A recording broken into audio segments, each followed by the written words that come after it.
Tradicionalno održavamo četvrtkom prepodne sesiju pod nazivom Improving Energy Efficiency in Climate and Ozone-Friendly Latest Refrigeration Technologies. Mi to radimo u saradnji sa ministarstvom, našim ministarstvom koji se brine o okruženju i UNEP organizacijom Ozone Action. Ja bih zamolio Halvarta, ne znam da li je tu. Trenutno nije. Krenuli bi, pošto nemamo mnogo vremena, ja bih zamolio predavače da se drže satnice i da pokušamo da predavanja se održe u 20 do 30 minuta.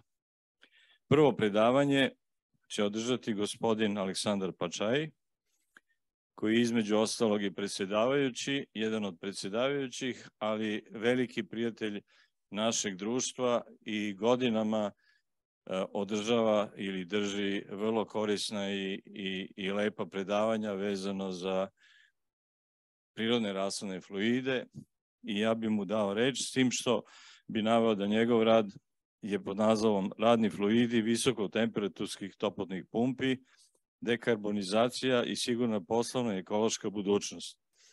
Working fluids for high temperature heat pumps, decarbonization and future-proof business and environment.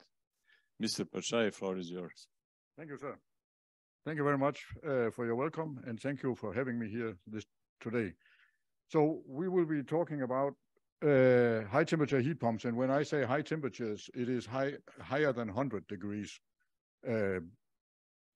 It's more interesting from an industrial point of view because I come from the industrial world, and temperatures below 100, it's more for district heating. It is for space heating. It is not so much for processes. And what I will be looking at is process heating, means also a lot of different scenarios regarding integration of the heat pumps.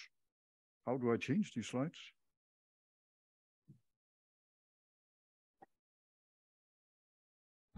Here it is.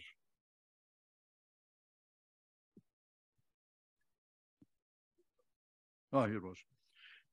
We have to decarbonize our industries, and what does it mean? It means that we have to go to more and more electrical heating, and one of the ways to go is, of course, heat pumps. You could also use electrical heaters, but they rarely have a COP over 1, where we can, with heat pumps, easily achieve a COP over 1. It's not very difficult. There is a number of drivers for this, and I'm sorry for the selection of colors here. I know it can be difficult to see it on your screen, perhaps. No, it's better on the screen. There is, of course, the ongoing price hikes and fluctuations is a big driver. And there's also the political wish of getting out of natural gas for many reasons. And there's the environmental issues around the energy production. So there's many drivers for this. In some countries, like Denmark, where I'm coming from, on good windy days, we have more than enough electric energy to drive heat pumps and everything. And we even sell or give away electricity to Germany when the wind is high. So there is drivers for going electrical more than keeping on with gas.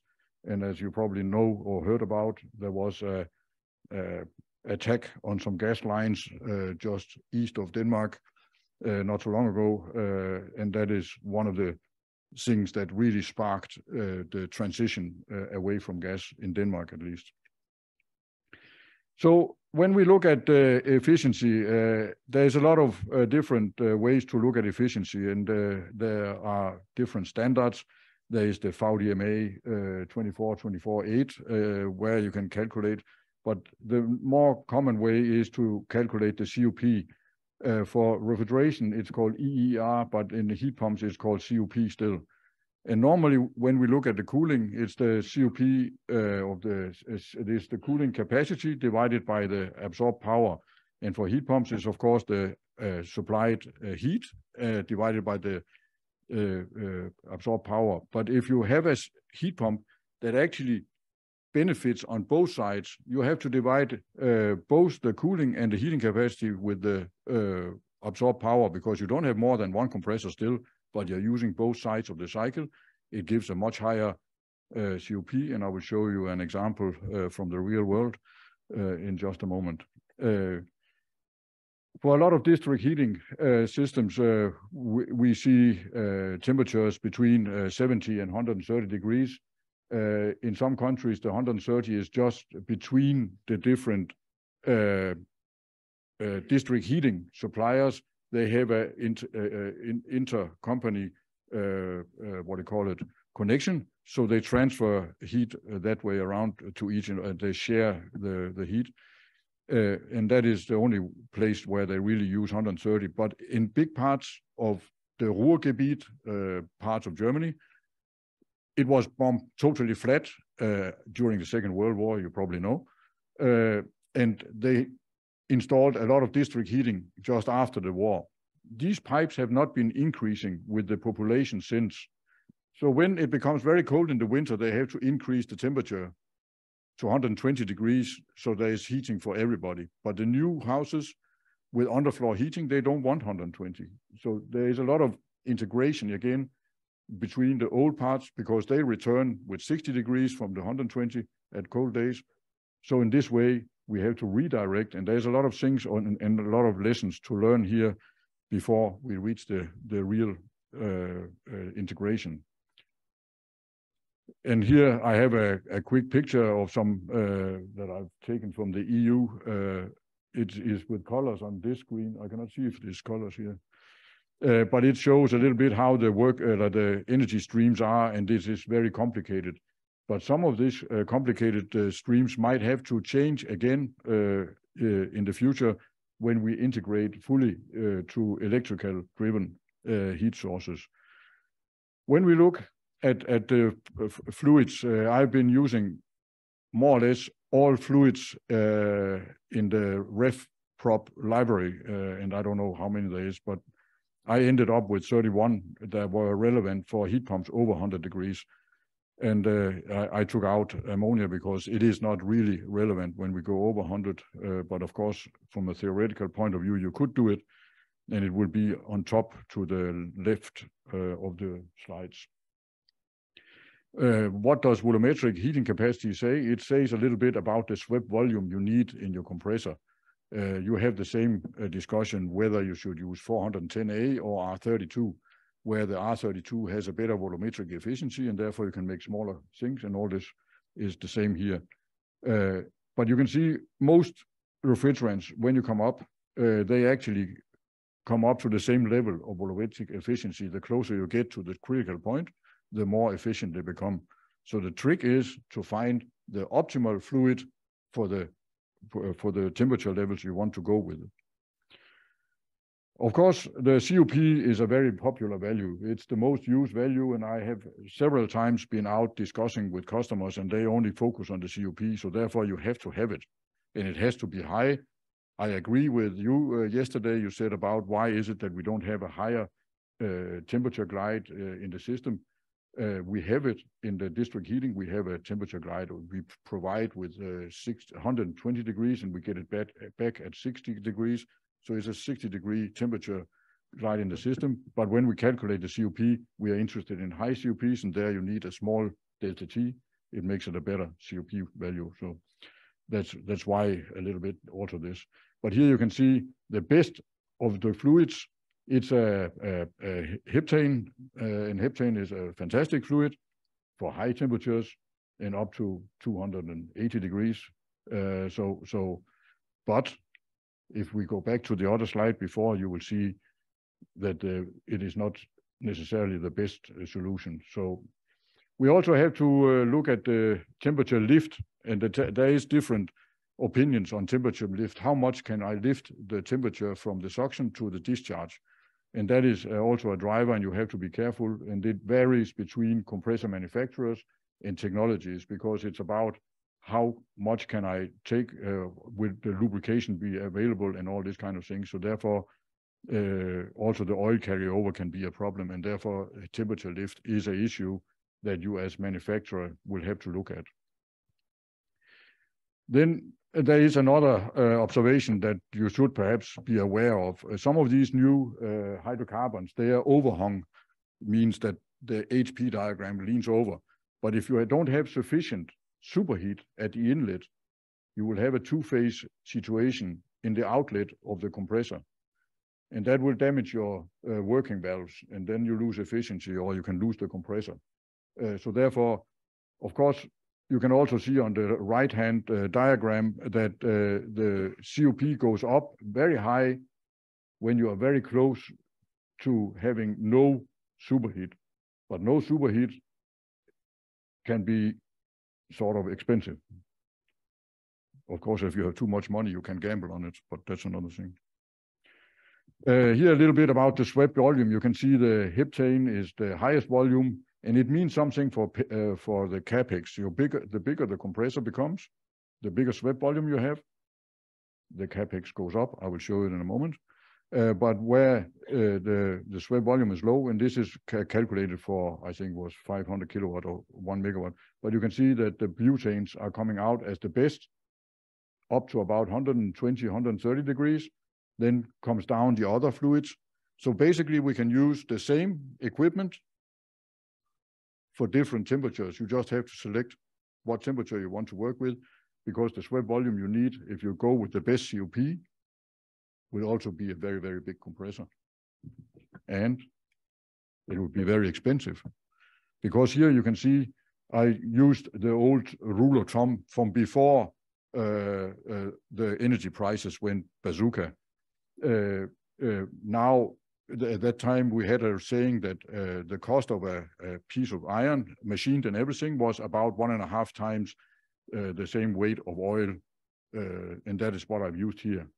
And I've taken a number of different compressors, and I've calculated the swept volume and the weight, and then in this way, I have found that if I had to use the pentane for 120 degrees, the compressor will be a little bit more expensive than if I use butane or isobutane, as you can see here. So that is the effect of the the volumetric efficiency in terms of money. Is the closest I get to money. Recently, we have developed and sold to a customer in Germany heat pump. This is during the test. It was a sunny day, not very warm though, but still we did it. And you can see that it was doing 90 degrees, and because our test sensor at the moment cannot take more than 100 degrees, but it's supposed to do 120. So when they on site get ready, we will go and start it up and test it at 120, and we don't foresee any problems with it. And you can see here we do 90 degrees with a COP of 5.7.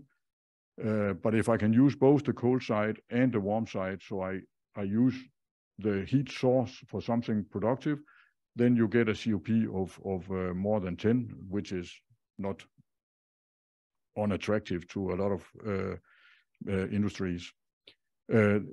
This was accepted by the customer, and they were happy, and everything is fine.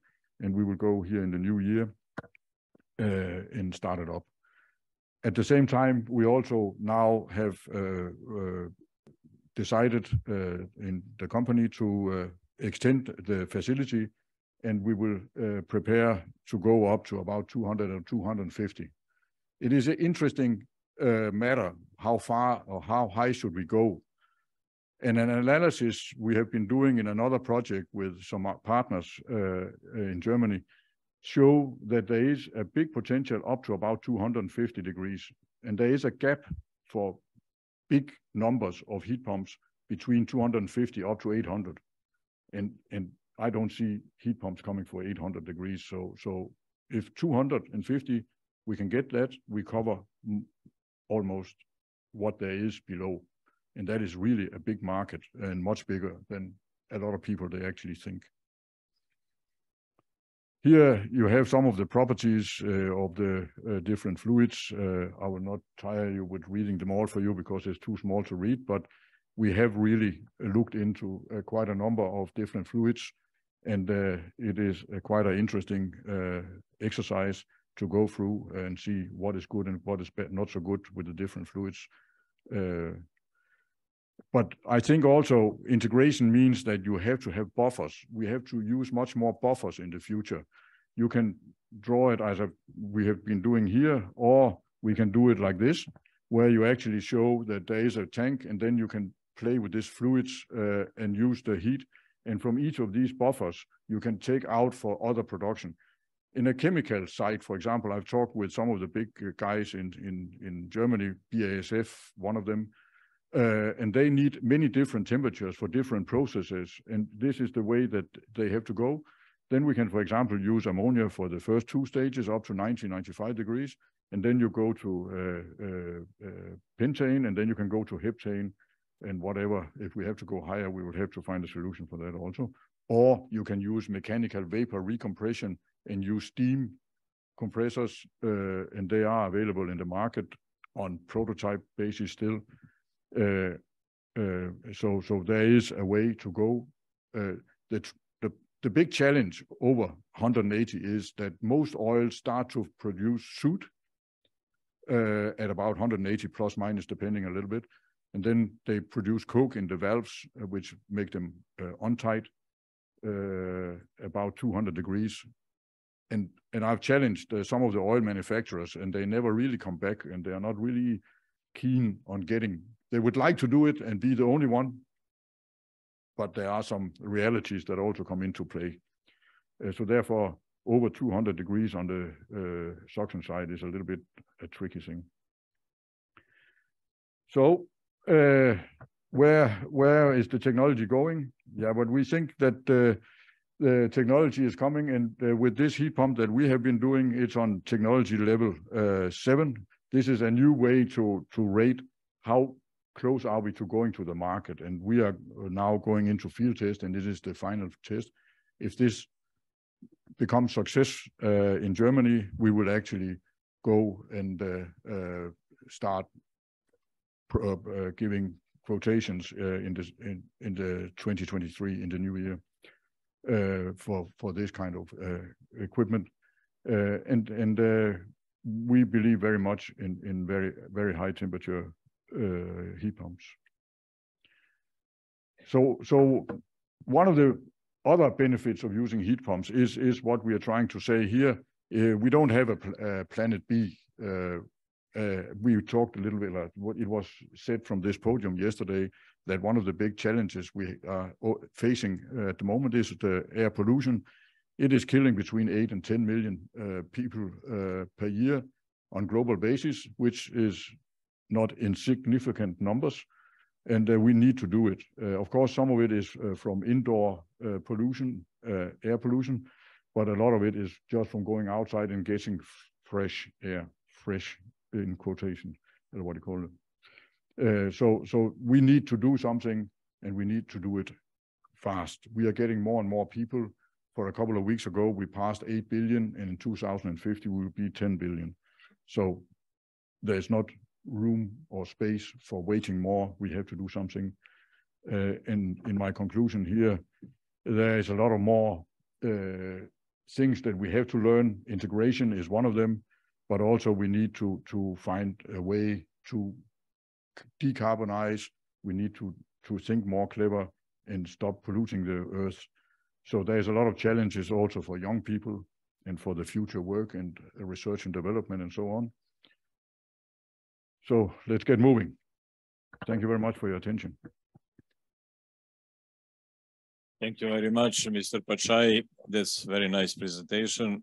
A lot of news for me, I think for all other in this room. Imamo li neko pitanje? Moramo budemo kratki i efikasni zbog toga što nam je satnica vrlo tesna. Izvolite, Mr. Sojlji. What is story from Prigorja? Yes. Yeah. One quick question regarding the contractors. When we talk about heat pump, we usually got from investor question about the backup. Yeah. So when you talk about heat pump, always with some kind of backup because we have technology that we cool, that we keep or something like that. So your experience, what is the your solution? Maybe that's crucial because investment is both the boil room and heat pump. Yes. And how we can cope with that challenge? Yeah. I would like not to have a boiler room. Yeah. I understand. I think in the future we will actually see a lot of system being installed with the boilers as a backup because a lot of industrial people they don't like to take a complete change without having some kind of security. So I see that they will buy a test unit, and that's why I focused on the 500 kilowatt, which I showed you. And then they will test it. If they approve it, then they will start to roll out. It's a little bit like the ketchup bottle. In the beginning, you get a very little, and suddenly, yeah. But of course, we also supply to marine. We have a Danish shipping line called Maersk. I don't know if you know them, but they also want to go natural. But they also want to have because in marine they are far away sometimes and they cannot. So they have to have 60% capacity. So they have an overcapacity. It's an IMO agreement, and therefore they have two independent systems. So if one goes down, you still have 60% left. And then in this way they manage. And if we implement this kind on land, you would say N+1 normally, but it's a way to mitigate the risk if you are afraid. But I agree with you that if it is very sensitive production, for example, medical companies, they also have N+1, but they have more than N+1 because if you stop the production of, for example, insulin, 1 minute, it costs you $1 million because you have to take the whole batch out. It's considered dead. Food processes can be more also very tricky, but if you have a cold store and all this, they can stay cold for quite a while. So but industrial is so big and so diverse and so different from case to case. So you have to go, and that's where consultants like yourself and all this, you come into the picture because you have to go and evaluate each and every site, what fits here and what makes sense here, and what is the critical points, how do I mitigate it? Hvala. Nemamo više vremena, moramo da idemo na sljedeću prezentaciju. Thank you, Mr. Pačej. Sljedeća prezentacija je optimizacija i validacija industrijskih amonijačnih rasadnih agregata, optimization and validation of industrial ammonia chillers. Presenter je Mr. Thor Lemminger iz Majkave. What is yours? Thank you very much. Oh, it's on. Perfect. Very nice. Hello, everybody. I'm from Majkava, and I'm here to tell you a little bit about how we do ammonia engineering, optimization of our products, and how we handle especially the validation part. So it's a little bit some engineering.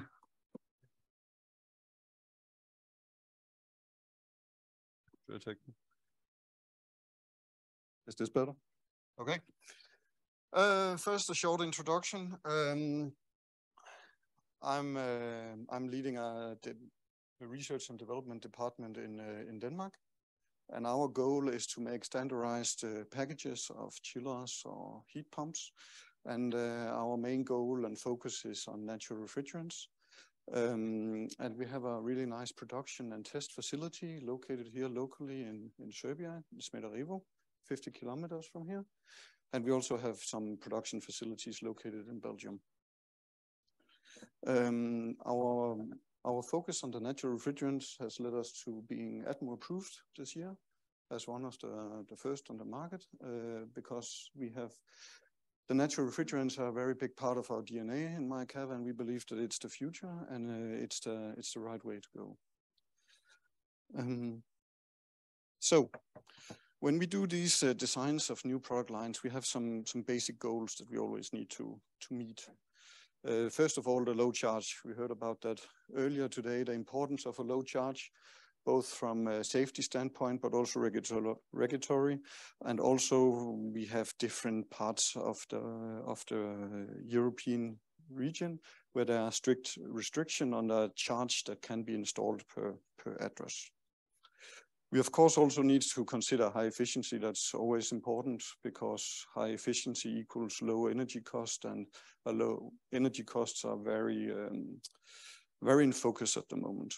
A small footprint, always important because we need to be able to put the units into maybe existing machine rooms. We need to be able to do drop-in replacements, and the smaller and the more compact a design is, the easier it is to fit in.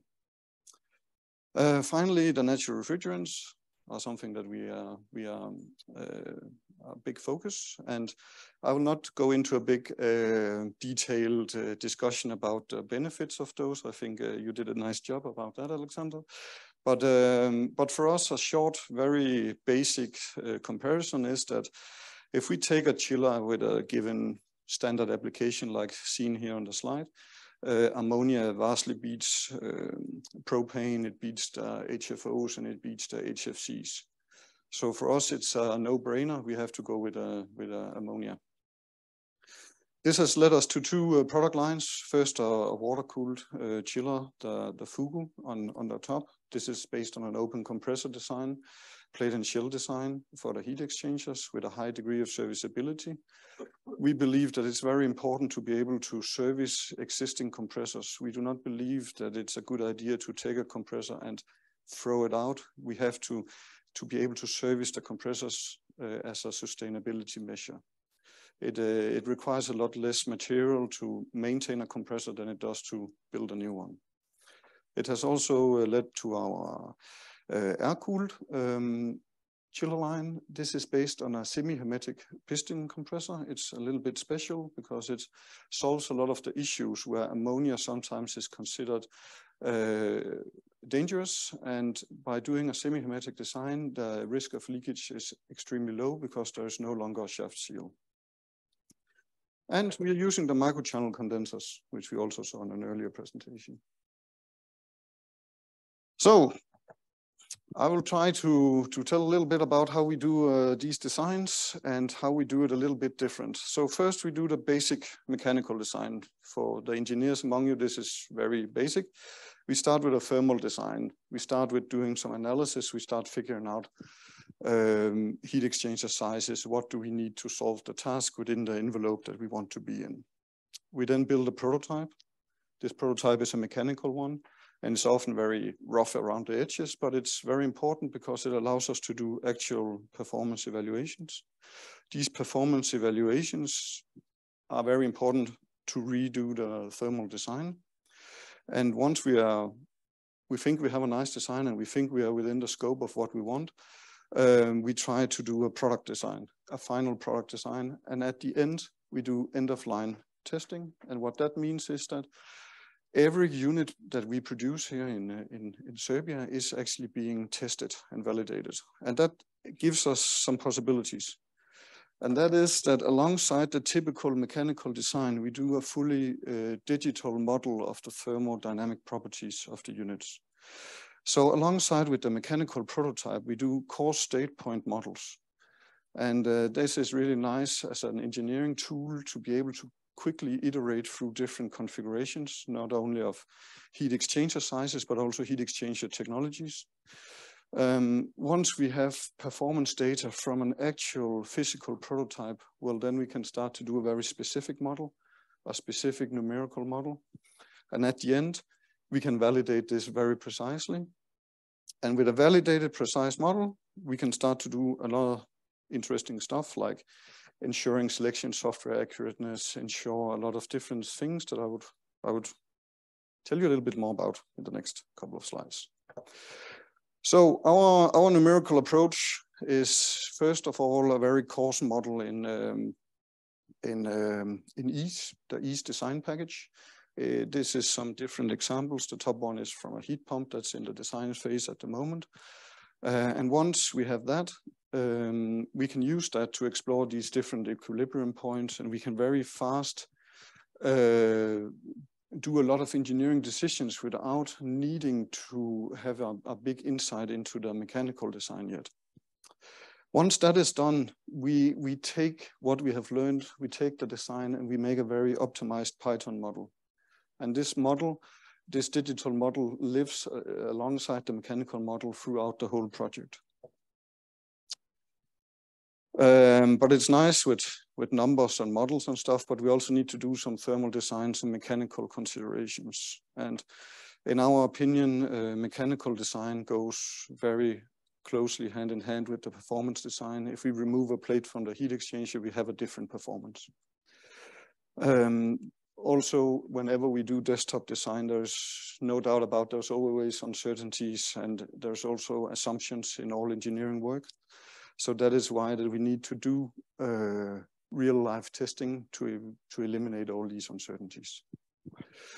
Close co-development is also very important with our suppliers, both for solutions that are not on the market yet, but also to ensure that we have the proper solution from the start.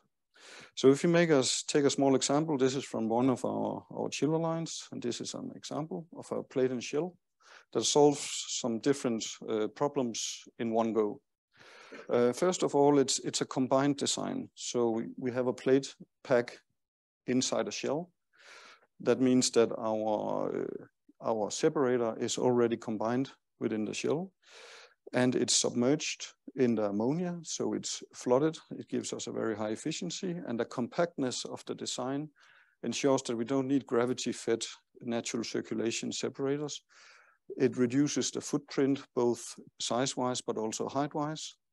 So by doing this combination, this is a Vaderos design, we can hit multiple birds with one stone. And in this design, we have reached 60 grams per kilowatt of ammonia.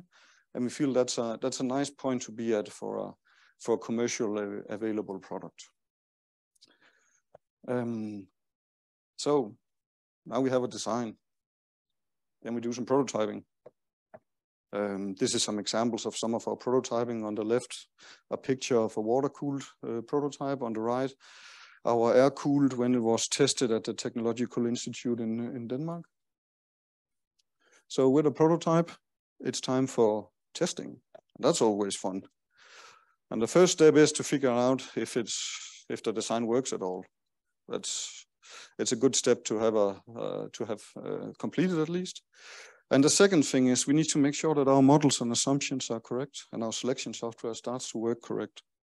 Then we need to evaluate every component by itself, not only the performance of every component, but we need to also make sure that they're working together, because this is a closed loop system. We need to make sure that the compressor can handle any liquid coming from the evaporator, or maybe any oil coming from the evaporator with a liquid ammonia phase in it.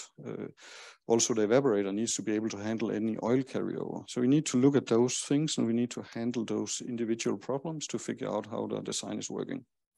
This also allows us to rectify any problems before we go into manufacturing. So for us, typically we do a full load test just to make sure that the solution is working. That's kind of basic. But then we do a lot of part load tests, and part loads are very important because in refrigeration engineering, we have a tendency to only look at full load points. We only look at the full pedal to the metal design, as I call it. But typically the problem arises at part loads and low loads. That's where the instability, that's where the equilibrium point starts to shift. That's when your desuperheater is no longer desuperheating and so on. But we also do a lot of stress tests because we would like the thing to break in the laboratory and not at the customer. So like a lot of high mass flow tests, making sure that we have really stress tested our separators, both oil and ammonia separators. But also we need to make sure that if we are stressing the compressor, it's tested in all corners of the envelope. This leads to a final production design. On the left side, you can see our 3D CAD model. We spend a lot of effort on making fully 3D models. I could speak hours and hours about the benefits and features of having fully 3D modeled designs. But I will not bother you with that. Instead, I will show you on the right side the finished model, and the comparison should be quite obvious. So now we have a production unit, and it's being produced, and it's leaving the factory in Serbia. But before it's able to do that, we need to test it. So every unit that we produce are being tested at full load. And by doing that, we have multiple benefits. The first of all is that we know that it's actually working. We did not miss a wire, we did not miss a sensor. But also it allows us to collect around 114 data points that we can collect very fast, very efficient. And this allows us to do a lot of anomaly detection.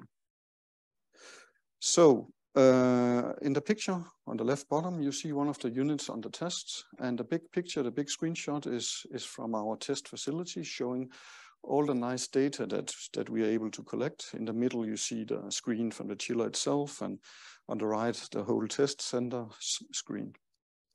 This allows us to have a lot of nice data, not only on the unit, but also the ambient around the unit when it was tested. So what is the point of all this? Why collect all this data? Well, it enables us to do a lot of pretty cool stuff, I think. We can do automated anomaly detection in the test. Like, these are some of the more simple things, but we can do automated air detection in our glycol by looking at the data. So we are able to detect if for some reason we forgot to evacuate the glycol system sufficiently when we put the unit in test. We can detect hot gas blow-by in the expansion valve by looking at the shaft speed and the pressures and knowing the model that we have developed of the unit. We know how it's supposed to act according to discharge superheat and so on, and we can detect those things. We can also detect sensor drift. We actually had a case not so long ago where we were able to detect a sensor falling out of thermal well just by looking at the data. So that's moving a little bit of the fault finding to the desktop. So this allows us to have a very good, very precisely validated model that tells us how the unit is supposed to work at all operating points, and we can always compare that with the tested machine, the machine that is on our test stand, and we can very easily detect if something is off. And if it's off, we can start to investigate what is wrong. So on the graph, I've tried to show you some of the last units that we have tested. This is one metric that is simply the cooling capacity. The green line is where we are supposed to be. The green area is where we accept to be. That's the 5% mechanical tolerances that we are allowed in most standards. And you can see, for instance, that for test 1 and 2, it was pretty good. Then 3 was a little low, but okay, still accepted. 4 was a little high, that's nice. It's always good when something is performing better than we planned. Then 5 is a little low, and then number 6 is getting a little bit critical on the edge. So that one goes to the side. And we have to figure out what is wrong with that one. What did we forget? What is deviating on that one? 7 and 8, good again. And then number 9 is almost as weird as number 6, because why is it performing so much better? That's also suspicious. And from a data point of view, it's really nice to be able to locate these deviances, because normally in a site build plant, nobody would know. As long as the product is cold, everybody's happy. So this allows us to have a very high degree of confidence in the products, and we can supply these data to the customers also. So to show you some examples, these are for one of our product lines, an ammonia chiller, as mentioned, with capacities from 1500 kilowatts down to 790, with EER values of 5.4. And EER value in this case is the total electric consumption. That is included motor, that is included drive, that is included heating element, controls, everything is the measured power of the 3 phases going into the unit. compared to the cooling capacity, obviously. The first one on the left is an 8-cylinder, then it's a 6-cylinder, and on the right is a 4-cylinder. And there's a little bit of a better performance for the 6-cylinder because it got a comparatively larger heat exchanger. But that's a design consideration. The same for the air-cooled chiller lines. Those ER values are lower because for an air-cooled chiller, there is a higher temperature difference between the air and the ammonia. The microchannel heat exchanger is engineered to allow for a higher deviance. Okay. Some installation photos to show you that it's not happening on the computer, all of it. On the left side, you see it's installed in an old slaughtery district in Copenhagen in Denmark. It was renovated with a lot of new restaurants and cafes, and they needed cooling. They needed a centralized cooling solution instead of having a split unit at every restaurant and every cafe. That is one of our sites. The other side is a data center at a very secret and undisclosed location in Denmark, showing some of the air-cooled chillers back to back. So, what can we use this for in the future? What could we benefit from all this data and all this modeling and all this work? Well, first of all, we could do what is popularly called a digital twin, because now we know very precisely how it's supposed to act the chiller. So if we take that model and put it into a controller, we can do a lot more sophisticated fault finding instead of relying on direct measurements of vibrations or other things. We could also start to see if the working relationships are as expected. So that is something we are going into. We like to model our solutions. It's very popular to use the term AI, but we believe that we would like to know how the little robot is working. so we are modeling it from the basic formulas instead. The next is improved motor models. We believe we could do a lot of work in determining shaft power very exactly, because we have a very nice frequency drive that allows us to do a lot of motor modeling on the fly. And finally, transient and dynamic models. Right now, everything is done steady state. If we go into a transient model, then we can do a lot of interesting stuff like anticipating pressure fluctuations in heat pumps that are very critical for heat pumps. If the model knows the volumes and the length of pipes, all of a sudden those pressure gradients can be modeled into the system. So we believe that data is very important in the product engineering, not only now but also in the future, to ensure that we have a very high uptime and a very reliant solution. Yeah. So at the very end, I'd like to acknowledge our local representatives here in Serbia. Klima is having almost a 30 years anniversary next year. They have been a really good partner in a lot of these projects, and also our production and testing facility located here in Serbia. They are really good at handling a lot of that stuff. And if you guys have any questions, whether commercial or mechanical, it can always be directed to either the production. They will always like to show you around, or the representatives. Yes? Thank you very much for a nice presentation, Thor. Is there any questions? Here.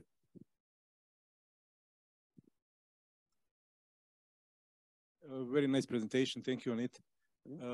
My questions, if I understood well, you are testing every single chiller or heat pump you made.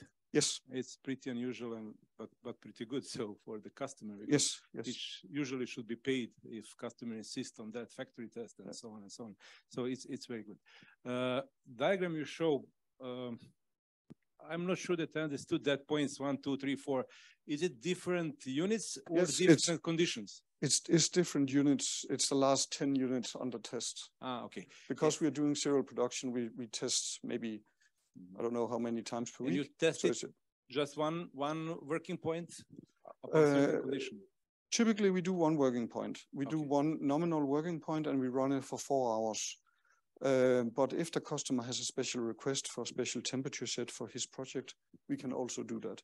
But as base, we do everything at a given point. Last one, are you using screw compressors? Not yet in our product lines, but the plan is in the pipeline in the future. But for these standardized units with a high degree of testing, it is only piston at the moment. Is there any other questions? It seems not to be the case. Thank you very much. You're very welcome.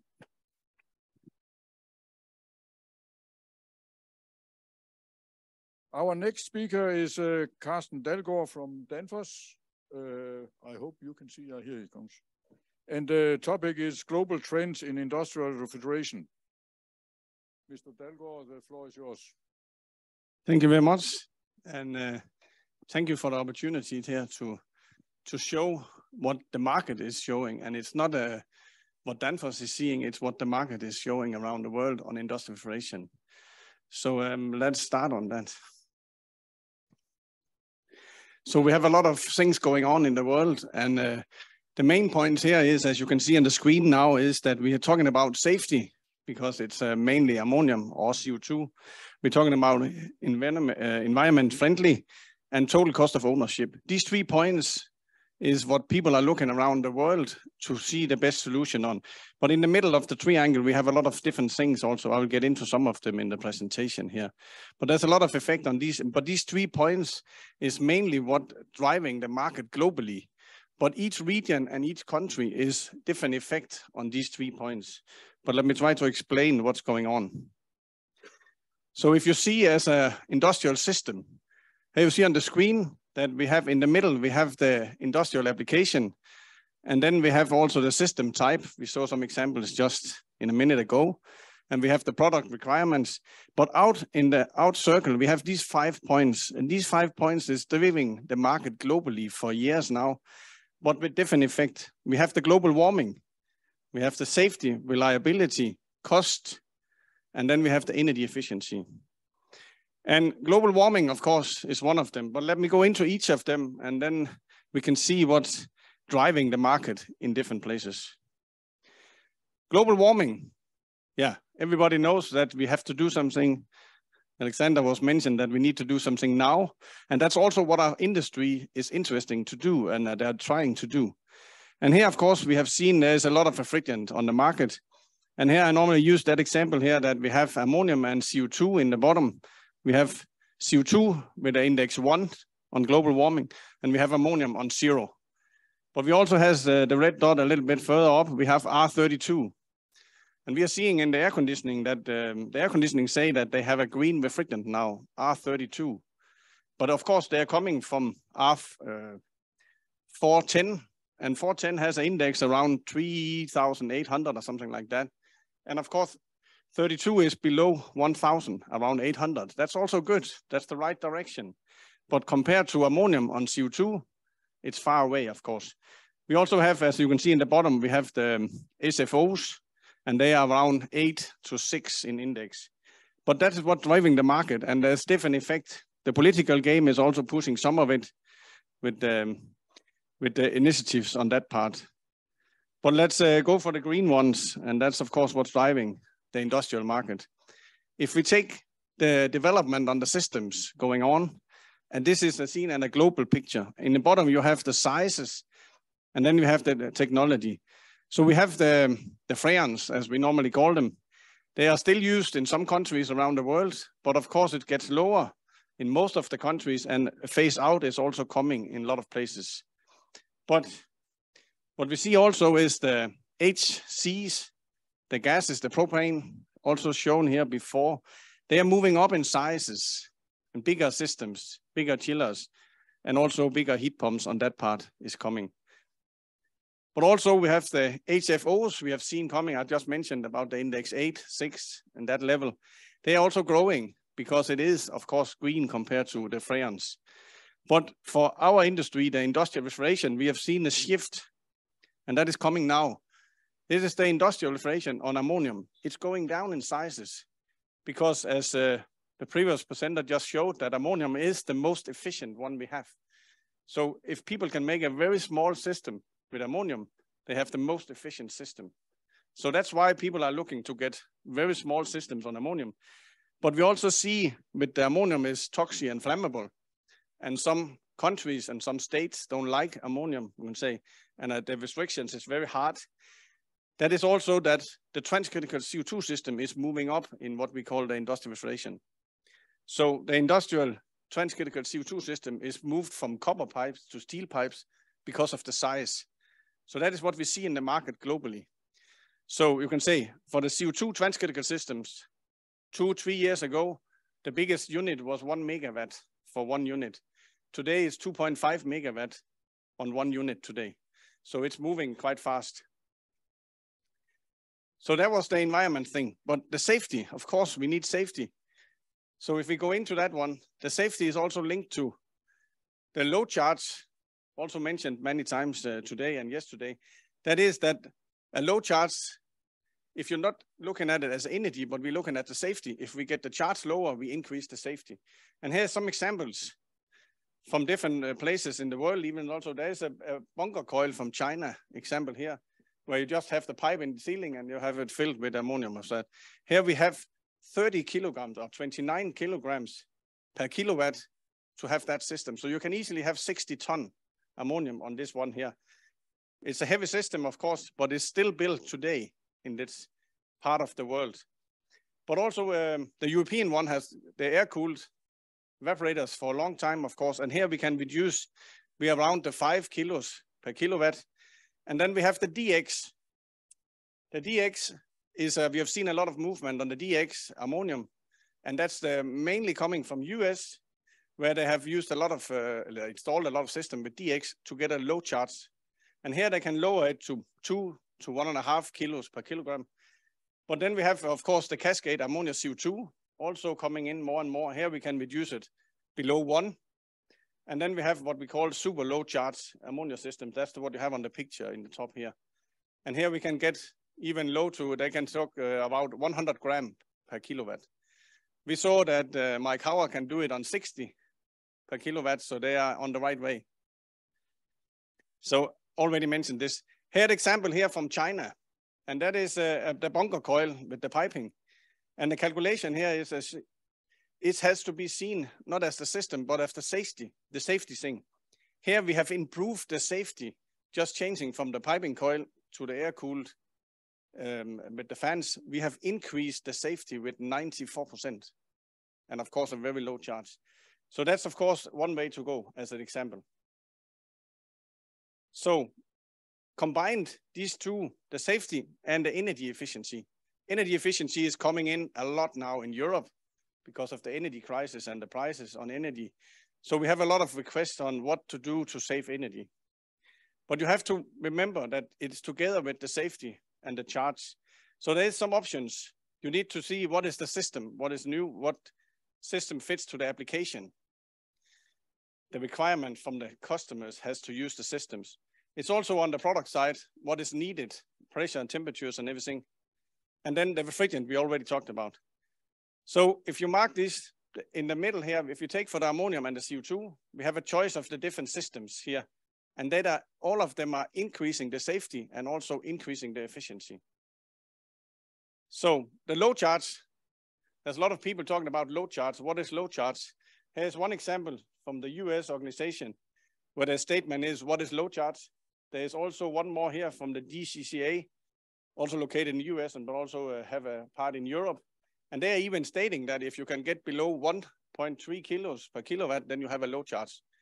But a lot of people say that we make low charge, and that's because the system they make last year and the one they make yesterday was lower, but it's not a low charge, of course. We need to find a solution that we are able to say as low as possible, but still keep the energy efficiency. That is what driving it. So what I put in here is that, because low charge is, it has to fit to the application with the right amount of liquid in it. So it doesn't help you to make a very low one, and then the COP is very bad example. So we need to find a solution fitting in. Here's also one more example. We're talking about 4 megawatt ammonia systems, and we're talking about 5 kilos per kilowatt. The first one, that's one system with 20 ton, of course. The second one option we have here, we can split it in 2 units. But then we still have the, you can say we have 4 times 5,000 kilos, still the 5 kilos. But we can do the ammonia DX, as I mentioned, driven a lot from US. And now we are down to 2 times 500 kilos. Again, safety and energy efficiency here. And then we can take the ammonia CO2 cascade system. Now we are down to 2 ton. So we reduced from 20 ton to 2 ton with the same 4 megawatt still. And then there is the low charge system, as I talked about here. We can talk about, we can take 8 times 200 kilos, and then we have the same 4 megawatt. So you can say there's different ways to do the choice of what systems. Good. So the low charge, we have seen this, and as mentioned about, we can get down to around 100 grams per kilowatt. The US is this rooftop unit. I saw the professor earlier today talking about the driven in US. We have only seen these installations in US where it has this rooftop unit with everything inside.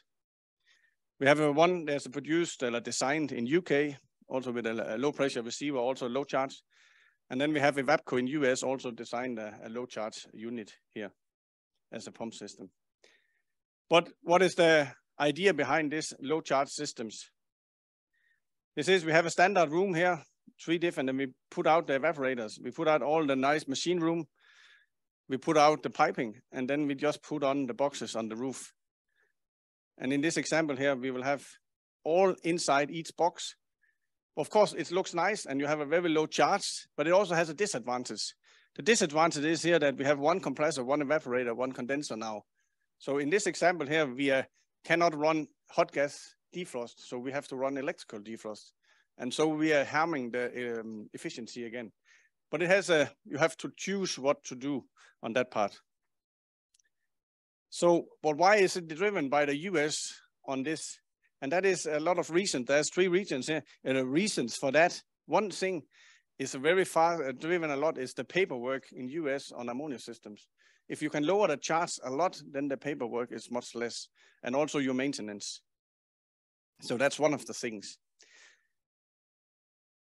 Some examples very shortly here that ammonia CO2 systems all around the world. There's some of the chillers.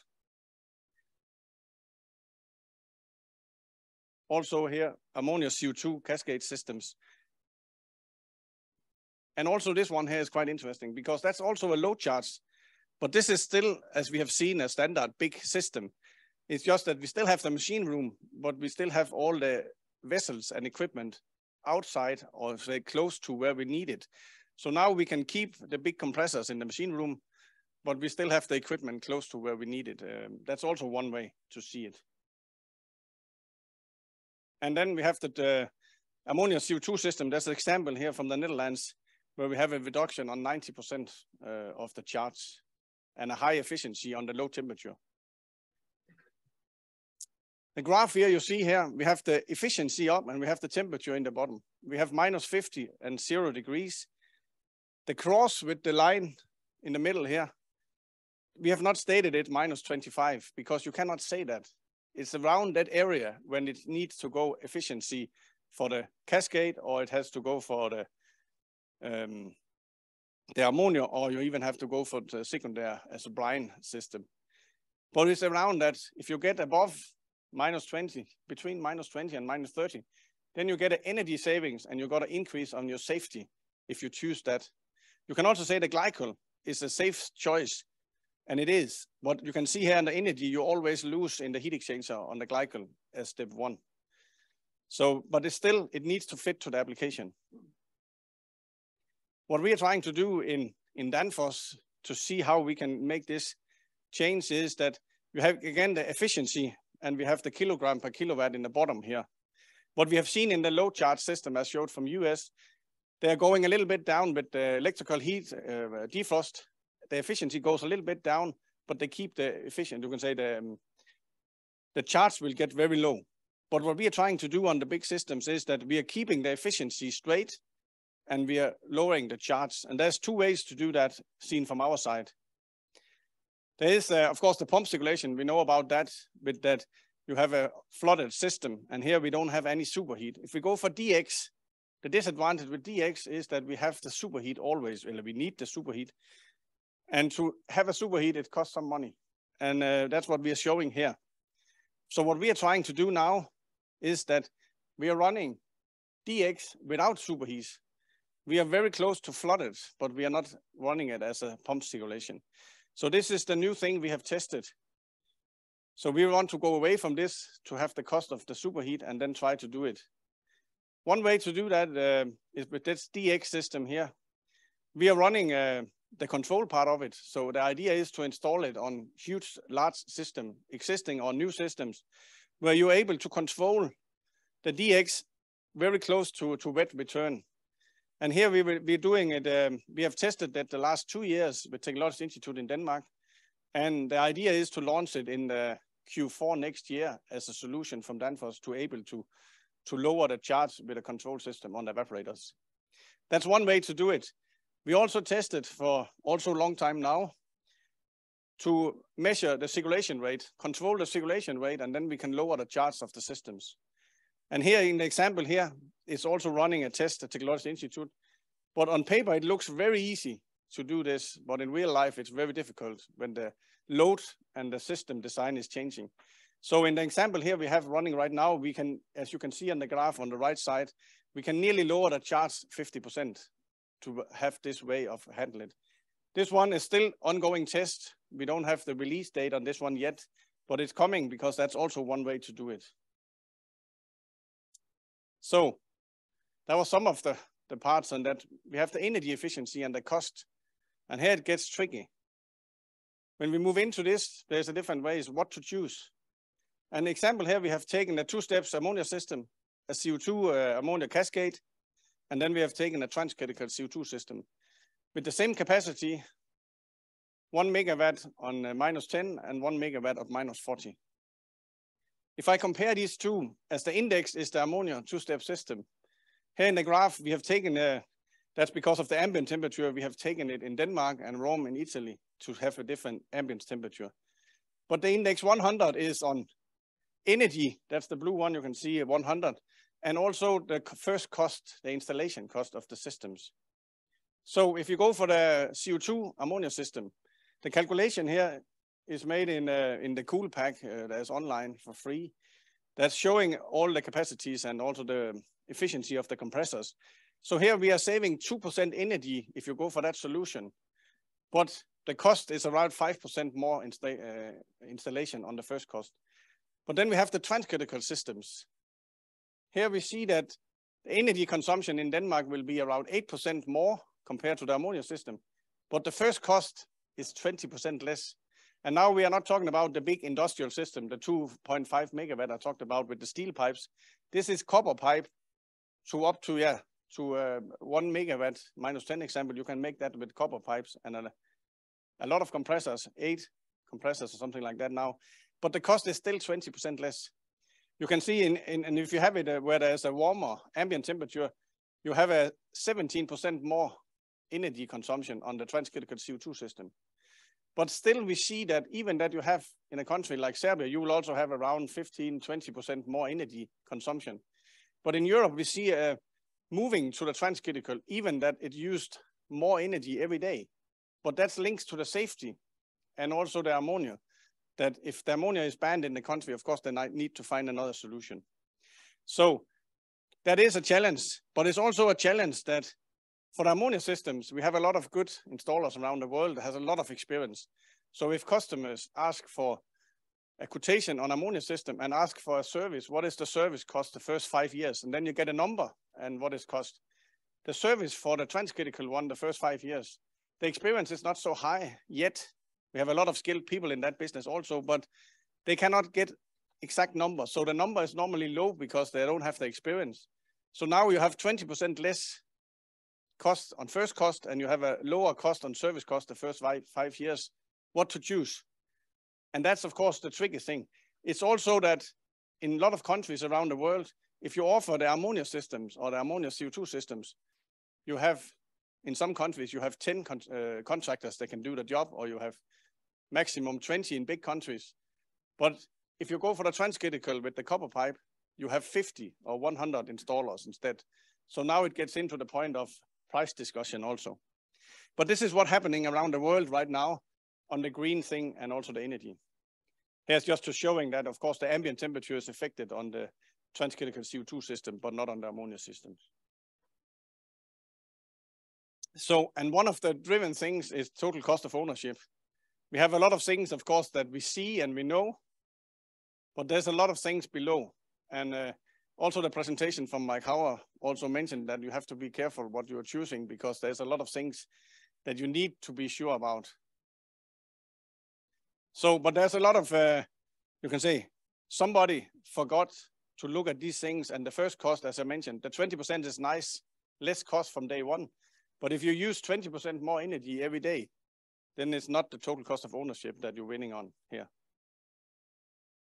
And then, of course, we have the heat pump and the heat recovery. And that's a big part now because of the energy crisis that everybody, all industries are looking into that. So we see a booming request on, you can say, from Danfoss side, end users asking us, what do you recommend? We are not making the heat pump, we're only making the valve and the controls. But we are, of course, have some knowledge on what is solutions in the world. So all these, as you can see here, they have a need for hot water or cleaning or district heating is also in here. So one of the things we see on the industries, we call it the active heat pump. Here, the heat pump is put in the middle, and then it's taken from the suction side. So you get more cooling, but you also get the heating out, of course, here on 70 degrees, around 70 degrees. That's one way to do it on an industrial system to get the total COP up on the system. It can also be an add-on where we take it from the high pressure side instead now, but now we are so able to get up to 95 degrees temperature if needed in different areas. That's some of the ways that's going on right now, and a lot of industries around the world also where they don't need district heating, they're asking for these solutions already.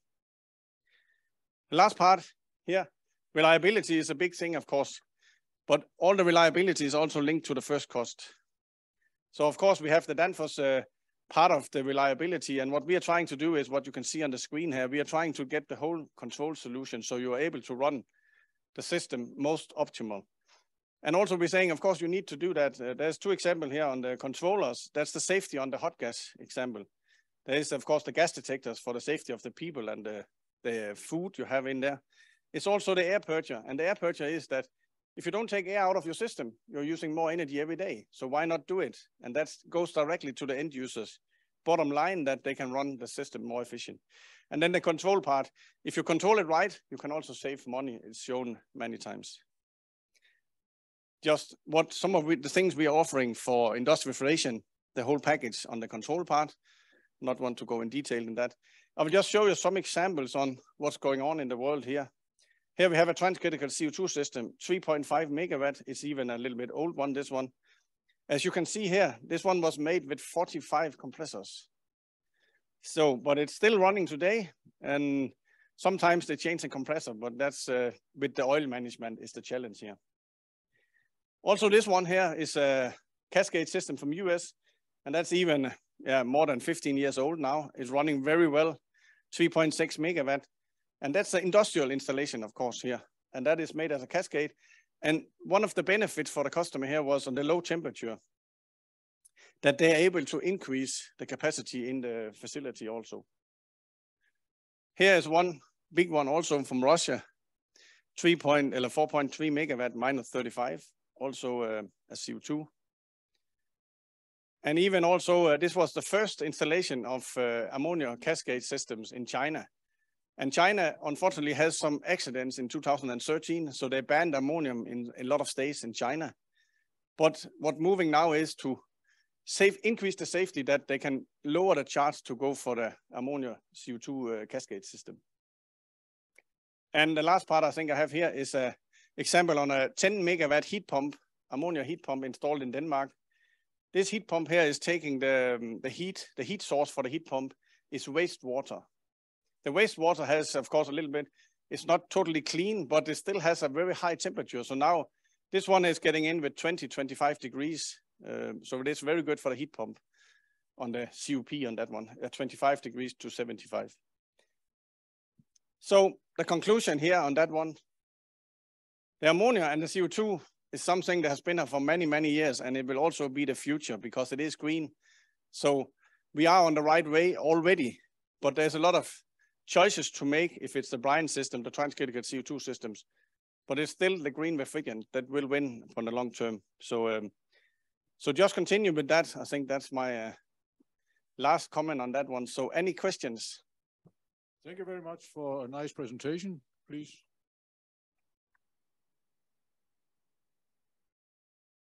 So any questions?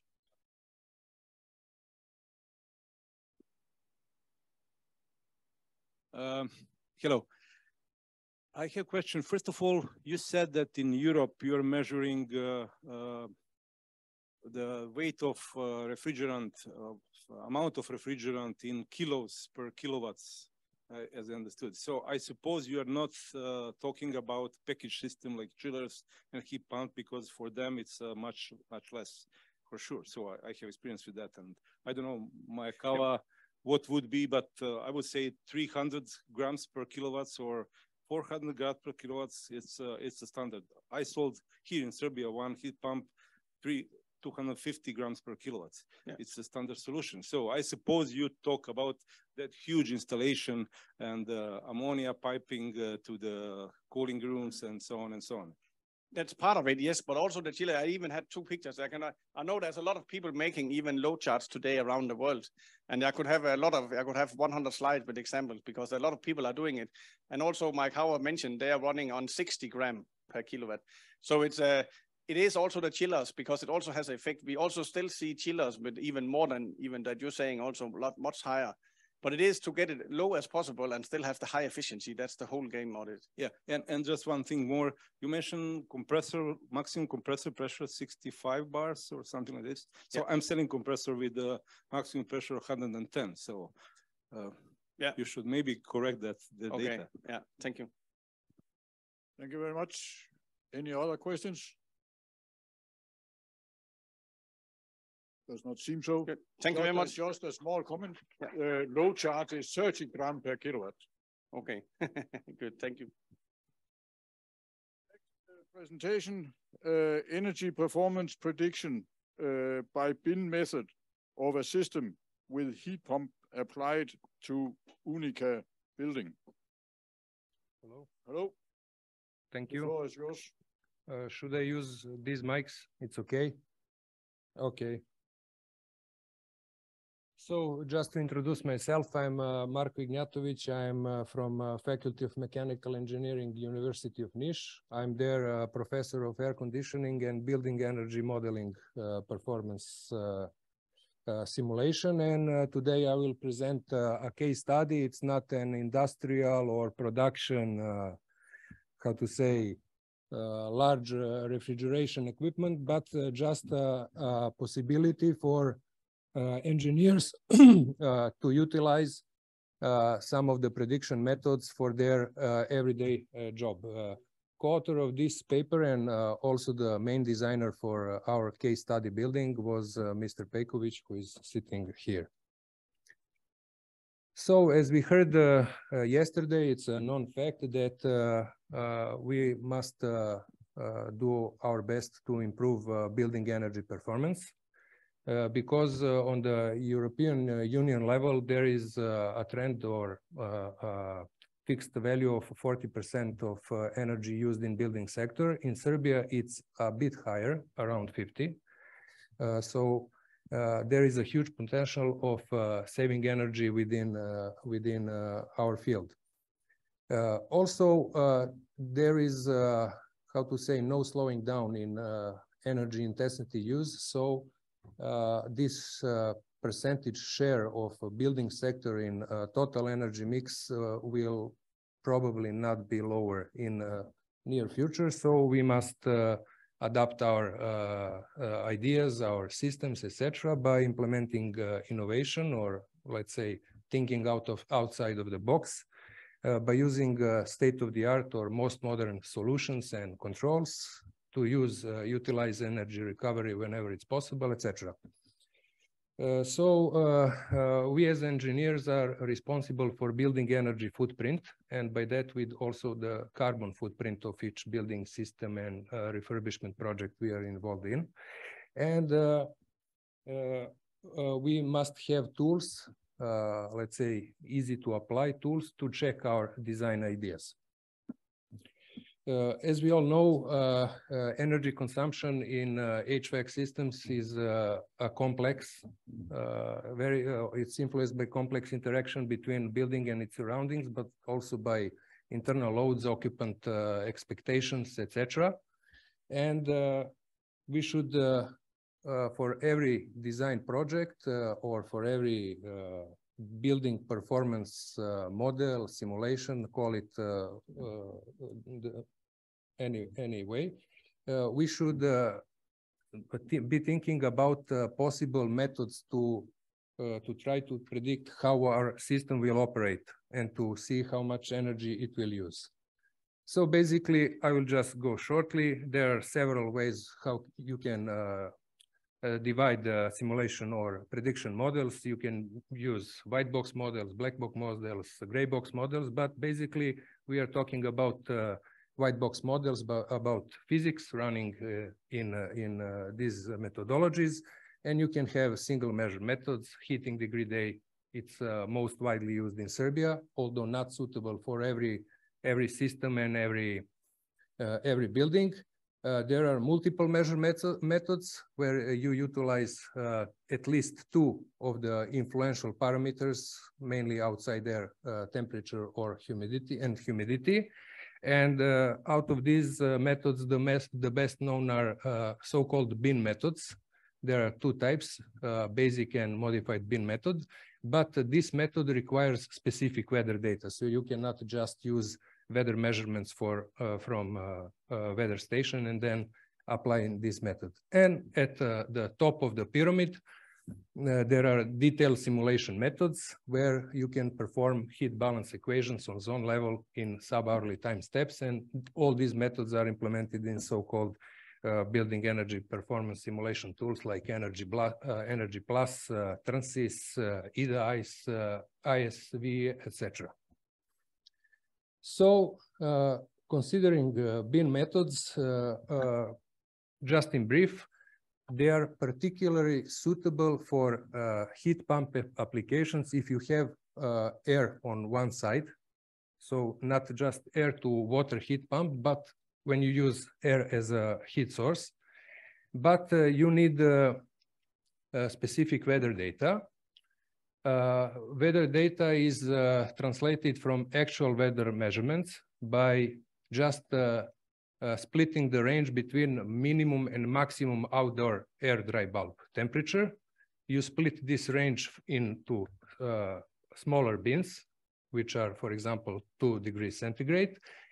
You split each day into several periods, and you just count how many number of occurrences each bin happens at each day interval. By this, you get bin data, actually outside air bin data. And in addition, you can calculate some humidity parameters like wet bulb or enthalpy or whatever parameter is more needed. This type of methodology is applied to office building. It's an insurance company here in Belgrade called Unica. The building itself is shown in these slides. It consists of the basement, where there is a garage and several machine rooms like separate heating room, cooling room, and ventilation room. You have a ground floor with a restaurant and several offices, and 2 additional floors with offices. As you can see, the building is of, let's say, modern design with a lot of transparent envelope surfaces where most of loads occur. Considering HVAC systems serving the building zone, on the demand side, we have 2 distinguishing systems. One is two pipe fan coil system, which, let's say, prepares or meets the indoor set point. And in addition, we have classic constant air volume system with running with 100% fresh air with no heat recovery on air handling unit or without a mixing section, as you will see later. In addition, this heating unit, air handling unit is equipped with frequency drive, so we can reduce fan speed and meet the required set point. Supply air from each this system is from this air handling unit is supplied to each zone before the zone fan coil system, and then it gets mixed with the returning air. The exhaust from the building is from building zone is done by 5 shafts, and each shaft is equipped with 3 fans, like exhaust fans. As I said, there is no heat recovery in this air handling unit, so there is a huge potential in order, huge potential of recovering heat from the exhaust air. Since fresh and exhaust air ducting is done on completely opposite sides of the building, and due to space limitations, etc., the main idea was to utilize a runaround coil system between exhaust and fresh air, but in one part to insert a heat pump by adding dry coolers on the exhaust side of the air conditioning system. So basically, dry coolers utilize the heat from the exhaust air, and they are connected with the glycol system on evaporative side of the heat pump, and on the condenser side, heat pump is connected to air handling unit heat exchanger.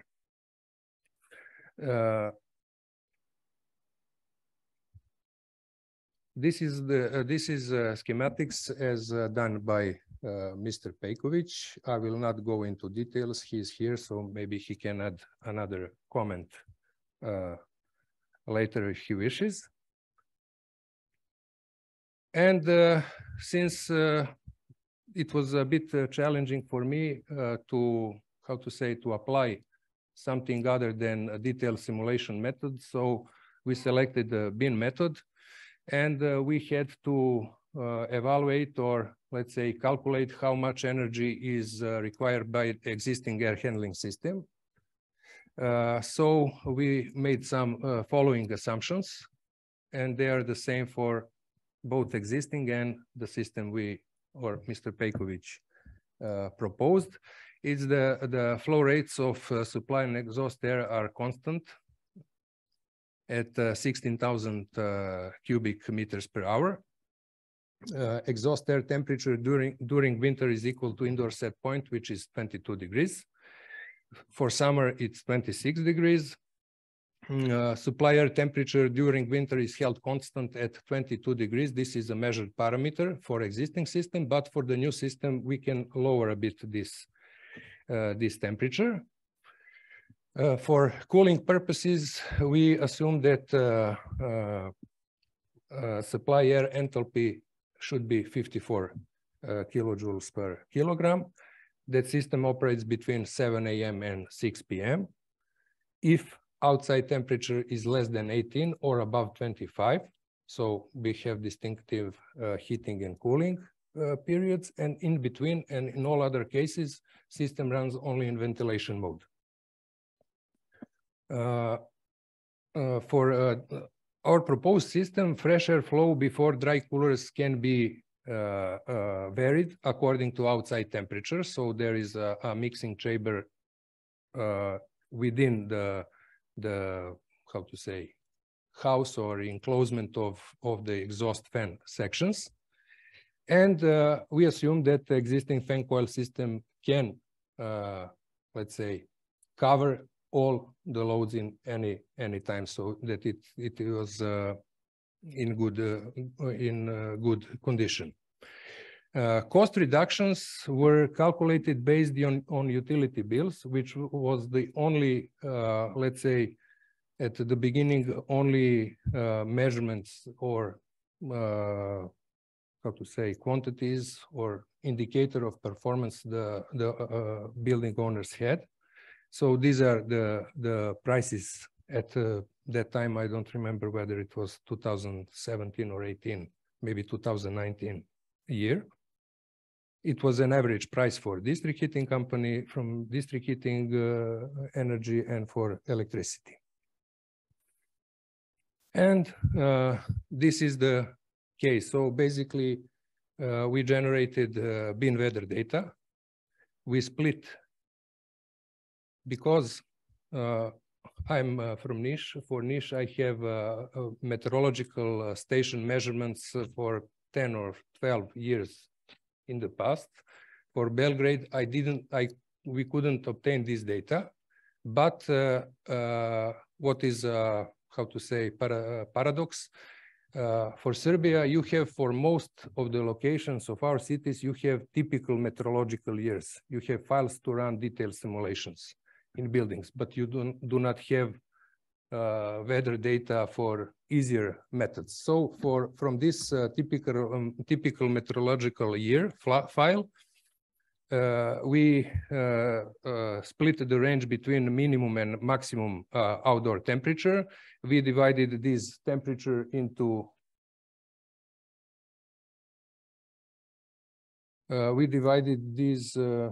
just to see. Okay, we divided this complete temperature range of outside conditions into 2-degree bins.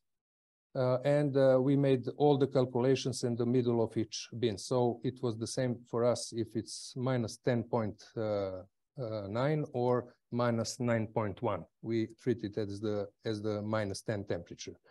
Each day was split into unoccupied period before occupants arrive, at occupied period, and unoccupied period when occupants leave. And in addition, we calculated how much hours within a year each temperature bin is represented, and calculated wet bulb temperature, enthalpy, and enthalpy during occupied period. So this is what was a prerequisite. On the next slide, this is just as a comparison of how much each temperature bin is represented compared to the whole year. Let's say to the whole day. So in orange bars, you have only occurrences during occupied period, and gray bars, it's the whole day for each bin. These are the performance lookup tables provided by heat pump producer or designer, and these parameters were treated as in-between linear for mixing fresh air at dry coolers, for heating, cooling capacity of the pump, and for the electricity or electric power. For the existing system, considering the bins or number of occurrences given in previous table, and following all the assumptions we provided on previous slide, we could calculate how much energy was needed to run the actual system. We translated this to the cost of running the system as is for both heating and cooling period. Because building is using district heating for heating purposes, and it has, I believe, 1 or 2 air chillers or chillers for cooling period, we assumed that its coefficient is 2.5. Maybe it was a bit under a statement, but you will see the cost reduction pretty quick. For the proposed system, we added several more columns. So basically, for each temperature bin, we have supply temperature. We have, from the previous tables, how much fresh air we need to take in the dry cooler section, what is the mixed air temperature, and what is the required heating capacity, how much at this temperature condition our heat pump can provide, and how much energy it is going to use. When you see there is a bit of undersizing heat pump capacity compared to air handling unit required. But as I said, there is a frequency drive, and if this column, value in this column is greater than heat pump capacity, that heat pump runs on full capacity. If it's smaller, then we get only a fraction of time because we cannot take into account transient effects. So basically, we don't know if 5-degree temperature was after 3-degree temperature or after 8-degree temperature. So this is the downside of these quasi-state methods. And by following, taking into account same energy prices as for as-is system, we got to this. So these are the energy need comparison. Obviously, with the proposed solution, there is a tendency of slight reduction in heating and cooling capacity. This heating, it's a bit tricky because part of the time we don't run at full 16,000 cubic meters per hour. But when we translated it to cost, we see that cost reduction is quite large, especially during heating. And during cooling, this reduction relates to energy saving reduction.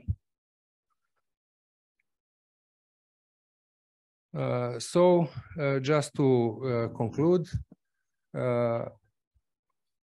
at that time, we have shown or calculated that there is a huge cost reduction possibility in addition to energy reduction possibility.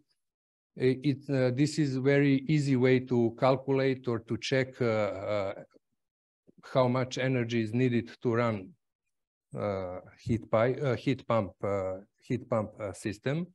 So you only need weather data in predefined manner, and by selecting, for example, heat pump performance of each of these outside temperatures, you can get even better and more realistic results. The idea was to show that it would be nice to check the design ideas on this performance side or consumption side before the project starts. We heard yesterday from Mr. Martinac of this performance gap. So actually, because it's an ongoing project or partly ongoing, we do not know at this moment what is the performance gap we need to fill. And you see this, the construction phase with adding dry coolers on the roof vents, and installation of heat pump when it was finished, and some operating parameters during first or preliminary commissioning. Thank you. That was all for me. If you have any questions, I will try to answer them, or maybe Mr. Pejkovic can. Thank you. Thank you very much for your nice presentation. Very interesting. Thank you. Any questions? Comments? Ja bih samo kratko rekao par reči. Instalacija je specifična zbog toga što nije bilo mogućnosti da se na drugi način uradi rekuperacija. Mislim, Marko je to napomenuo, ali bi ja hteo da istaknem da prostor u kome je postavljena klima komora je toliko mali da tu nije moglo na klima komori ništa da se dogradi, uradi, promeni, i zbog toga smo koristili postojeći razmenjivač toplote u klima komori, koji je povezan sa toplotnom pumpom i preko koga mi praktično hladimo ili grejemo taj vazduh koji 100% dolazi iz polja.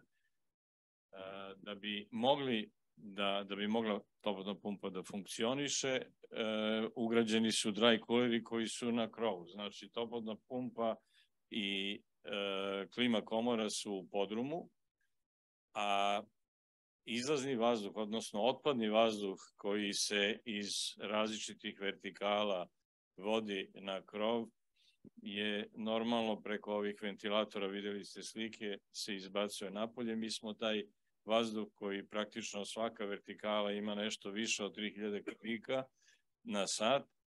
Mi taj vazduh praktično provlačimo ili cirkulišemo kroz dry coolere. Kada je manje opterećenje, znači manja količina vazduha se dovodi iz polja, a kad je veće opterećenje, meša se otpadni vazduh sa spoljnim vazduhom. Tako da ta instalacija je puštena pre par dana u rad. Za sada pri spoljnim temperaturama koje su bile između 7 i 8 stepeni je to radilo kako treba i imali smo vrlo malu potrošnju energije u celom sistemu. Eto, toliko. Hvala vam. Ja samo da dodam, nadam se da ćemo sledeće godine za sledeći kongres imati neku simulaciju. Potrudit ćemo se pa da možemo da uporedimo predikciju i realno ponašanje. Hvala. Thank you very much. With this, the next presentation will be challenges of the F-gas regulation review relation to the EU decarbonization goals. Mr. Krapanic, I hope it's okay. You're perfect. So it's very rare that a stranger can pronounce my name or okay. your name. So thank you. The floor is yours. Thank you.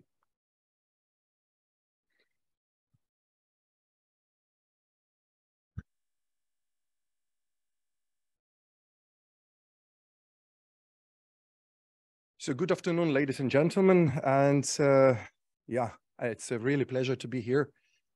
I want to congratulate to the organizers because they managed to really have very interesting sessions. But also yesterday was a really great day with great guests. The special thanks goes to Professors Maria and Branislav Todorovic, who keep having faith in me that I can contribute to such an important international conference.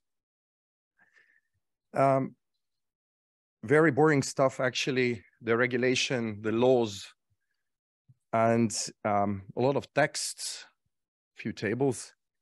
But it's still this F-gas regulation, which I'm referring to today, is very important because it determines the choice of the refrigerants for the future in European Union, which will definitely reflect on all countries following the trends in European Union, like, I don't know, non-EU or the Serbia as well, but also up to Turkey and even Japan.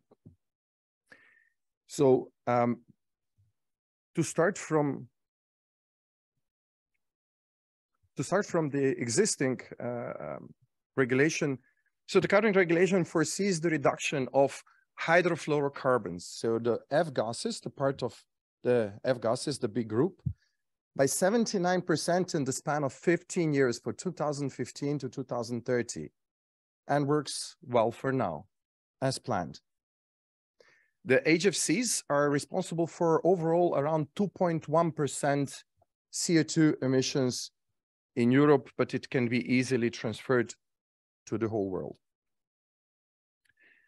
In this slide, it's really shortly shown what is the relation between the current regulation, F-gas regulation, and Montreal Protocol. And in this chart, you can see that current F-gas regulation is much more ambitious. Actually foresees, at the moment, 2021, around 40% of the target, so 60% lower, not exactly, but let's say 60% lower from the target which is set by Kigali Amendments, Montreal Protocol for developed countries. So it is ambitious.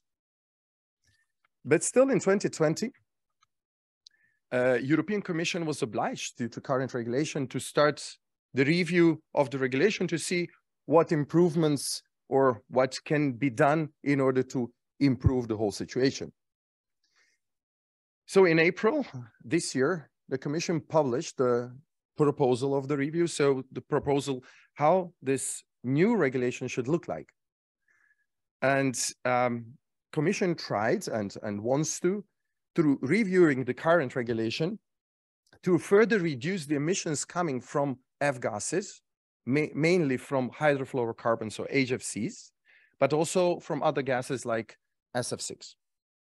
So how does it work in this European complex situation? So, starting from 2020, when the review actually was to be started, you see there are different consultations, there are studies, but also impact assessment of the new situation, and then proposal came in April. What happens now? Discussions are happening in European Parliament and European Councils, and European Parliament in different committees like Industry, ITRE Committee, and Environmental Committee in ENVI Committee. And at the end, the Parliament will have to vote for the common position.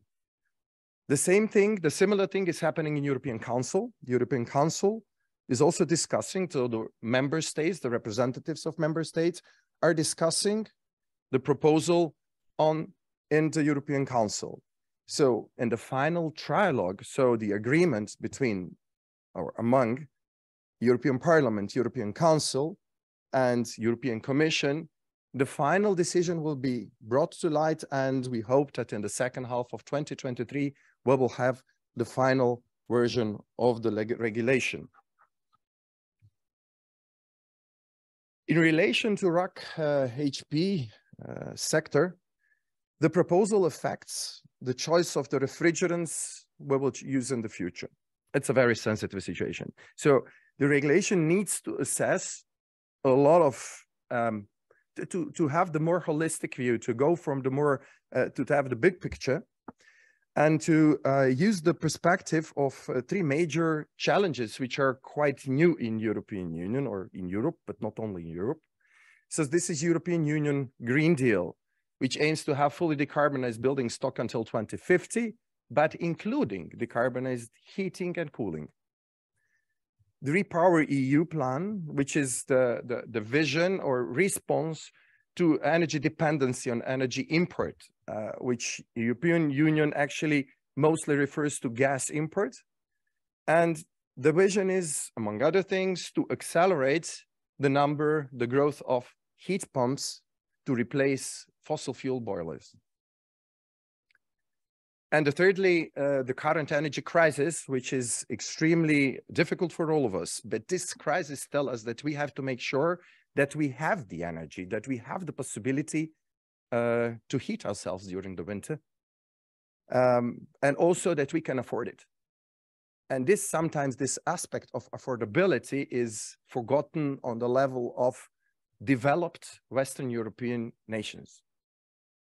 And I have to point out that thinking of our countries here, the challenge is even higher than originally thought. Of course, this resulted in a lot of discussions from 2020, a lot of debates. I think on the first study, there were 280 something or even more comments of different stakeholders to the proposed or to how this should look like. But then it showed us different challenges which were not maybe taken into consideration. And industry, of course, has a very specific point of view, depends on the industry. Then the question which is still being asked, is the proposal ambitious enough? Or maybe is it too ambitious? Does it take into consideration sustainable development of the industry as well? What about safety? Because the replacement technologies usually use highly flammable refrigerants. Are we taking this into consideration as we should? And finally, Montreal Protocol, where there is a certain plan for HFC phase down on the world level. How it is in Europe? Should Europe be more ambitious than that, or should align? These are the questions which are being asked. These challenges are at the moment being addressed both in European Parliament and in European Council.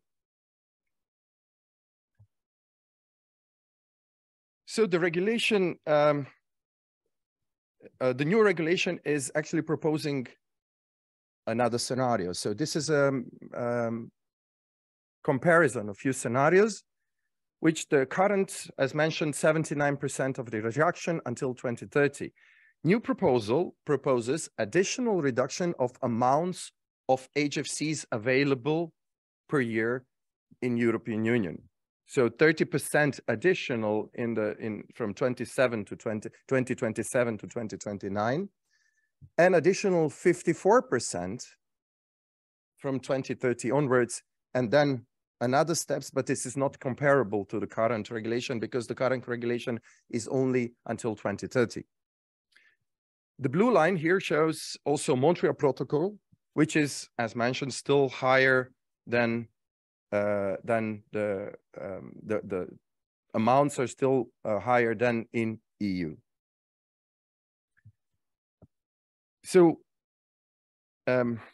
regulation review, in order to support, or vice versa, to support the thoughts that the lower quantities of HFCs are necessary, and in order to calculate the emissions which are coming, the reduced emissions coming out of that, proposed different bans on products, or actually different bans on refrigerants, depending on global warming potential.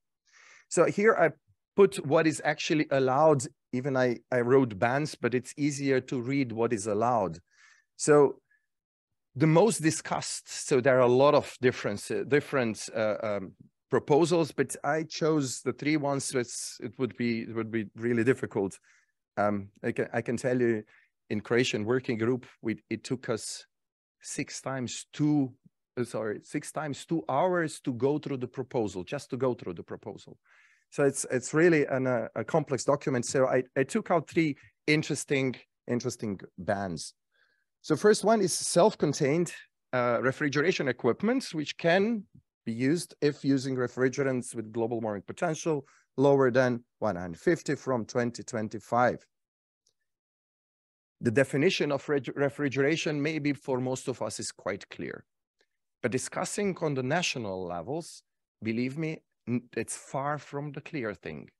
For the inspectors, for the market surveillance, they simply cannot. For the ministries, that they know, but they're not engineers in most cases. It's very difficult, and we are lacking the definitions. Because according to this ban, we should also apply those bans on chillers, rooftops, and also this is actually not foreseen even by the impact assessment.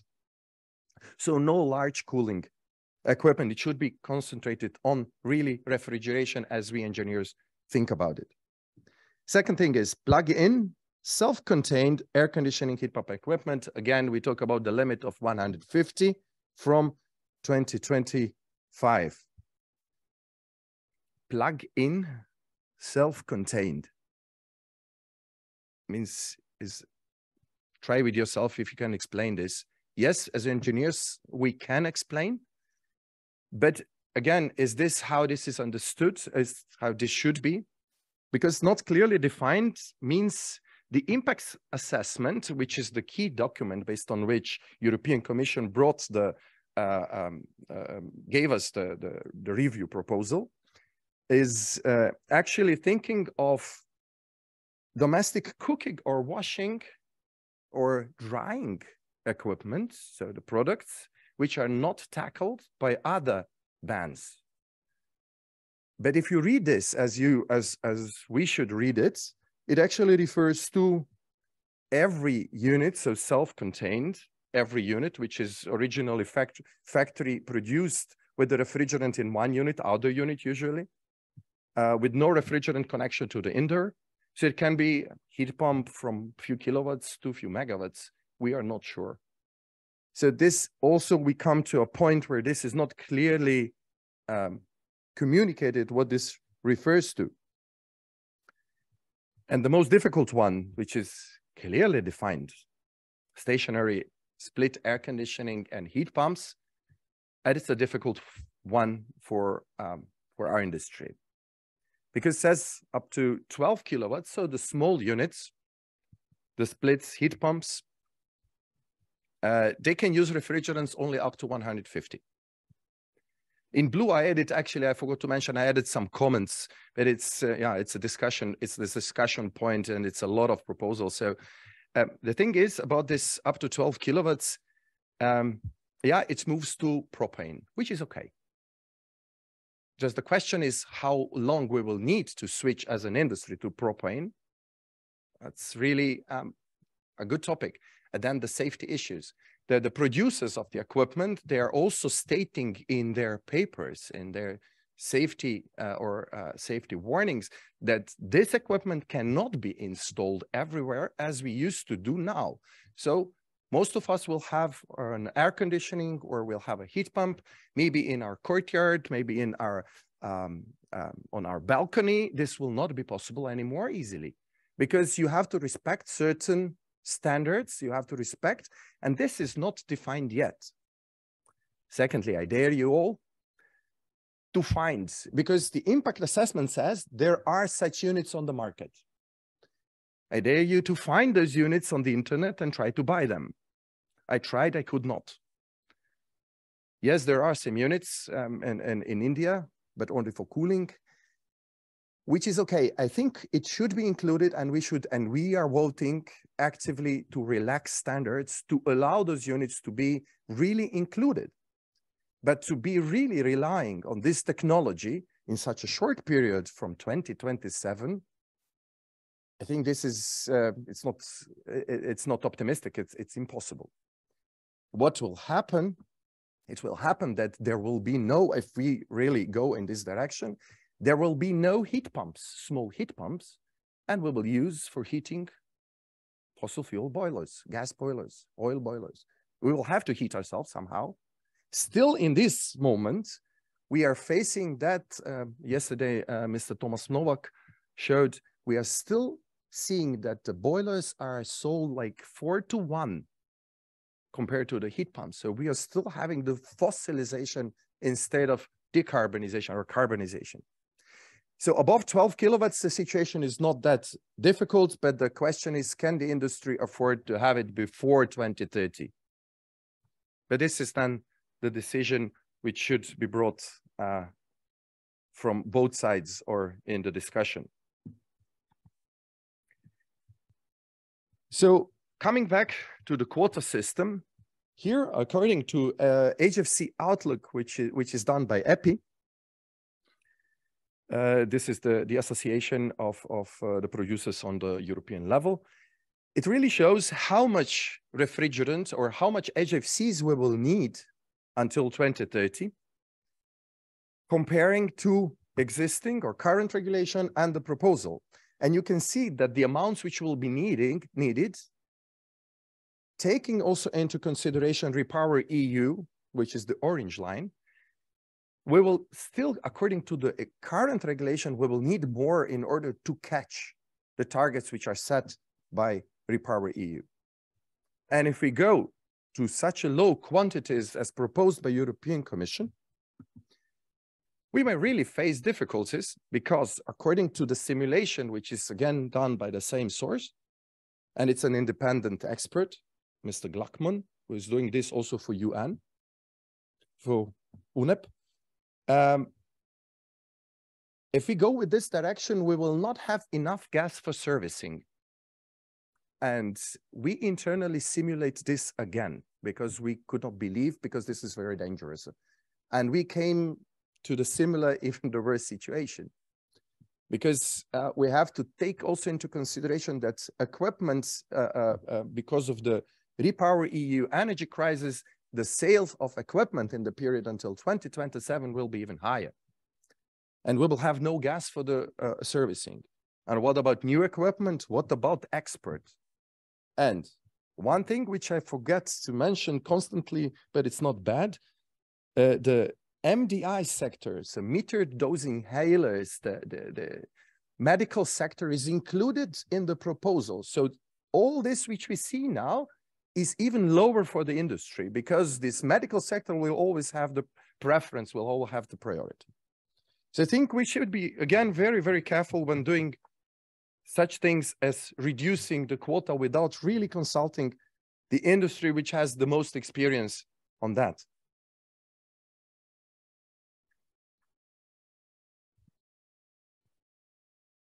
Heat pumps, we heard yesterday, and we are hearing, and thanks God, we are hearing this constantly, although I'm talking about heat pumps since 2014 myself, but I know people who are talking about this for 40 years, like Mr. Pekovic. The thing, the value of the heat pump is recognized finally.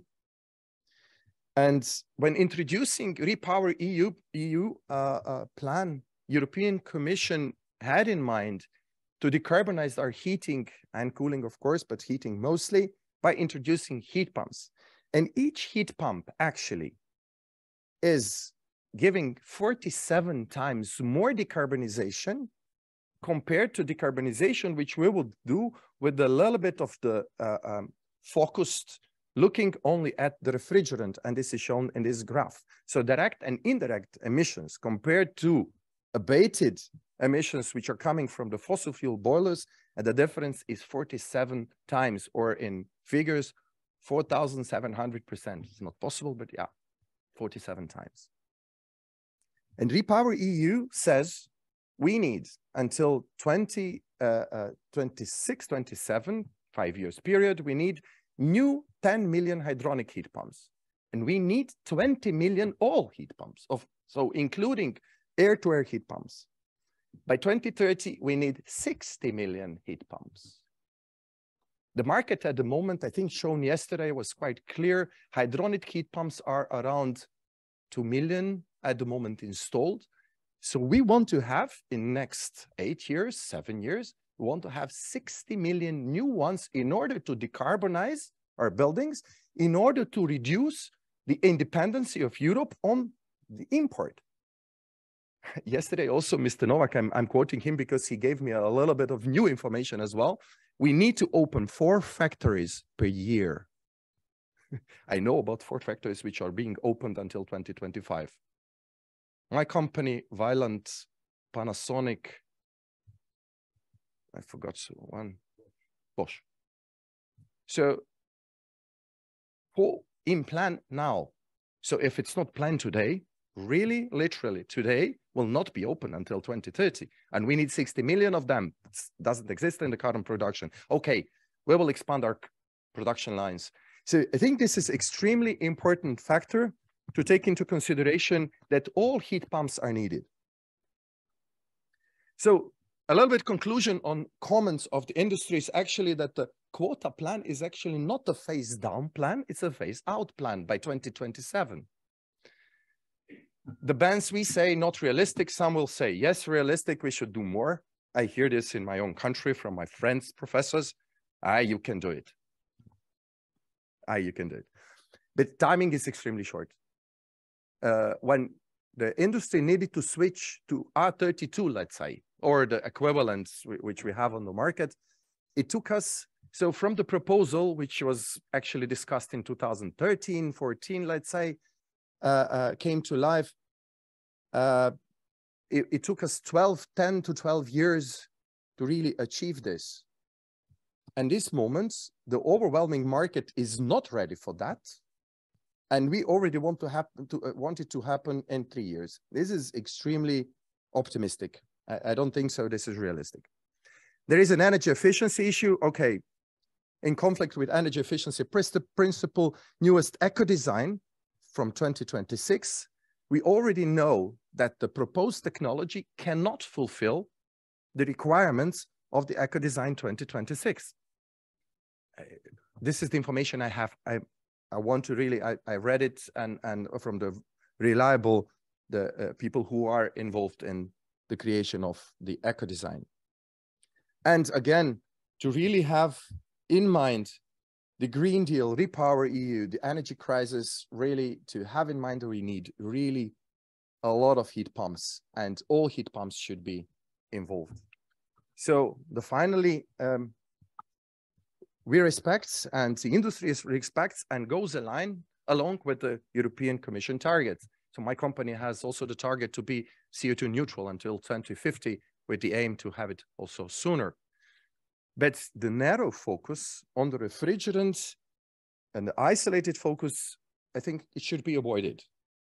And the smaller amount of HFCs and unrealistic product bans, it's a risk to really lock in the fossil fuel technology because there will be no other solution. We have to really think of that.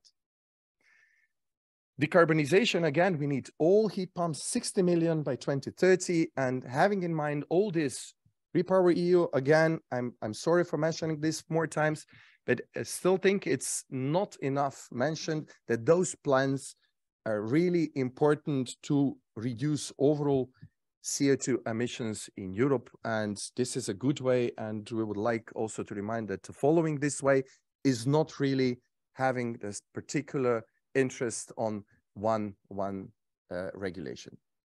Thank you very much for your attention. And if there are any questions, or we can do it in a break. Thank you very much for your presentation. Yeah, I knew it. Vasil, please go ahead. Možemo na, ovo je bilo na engleskom. Ja, svi smo ovdje, znamo srpski, ja mislim. Da, osim mistera Pašaj. Aha, okay. This is very important questions, and all of them, but I have one which is the most important today. So, Croatia, Belgium, your forecast.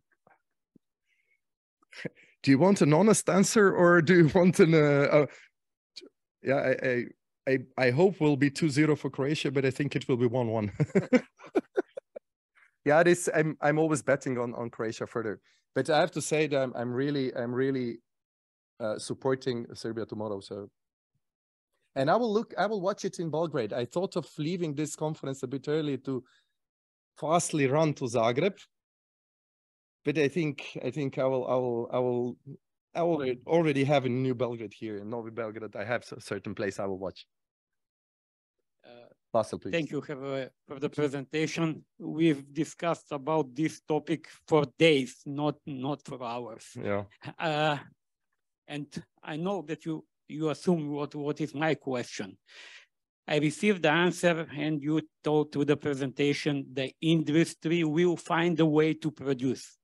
But 60 million heat pumps, who will install it? Who will servicing it? Taking in consideration that it will be low GWP refrigerant, and taking in consideration the amount of qualified service technician in the EU. Yeah, I think I missed this one now. You're reminding me because it was on the presentation, but I didn't see it. That's why I have glasses. Yeah, please go ahead. Yeah, just to this about the staff, there is 120,000 installers of boilers today. They need to exactly. But these 120,000, they have very good experience with working with flammable gases because they are already doing it with natural gas now. So they just need to learn a little bit about the technology behind. So they're already ready for flammable gases, but that's another story. Yeah, I fully agree. I fully agree. We are already short of time. Yeah, I still think they should be certified, and it should be made in a proper way to ensure the safety. Yeah, and I think this is the. But certification is also part of the gas regulations. So, so that is nothing new. Thank you. I'm sorry to push you because we are running out of time. Thank you very much for your presentation. The next presentation will be the effect of internal heat exchanger in a reversible CO2 system under various operation conditions. Mr. Chair Nichin. Thank you.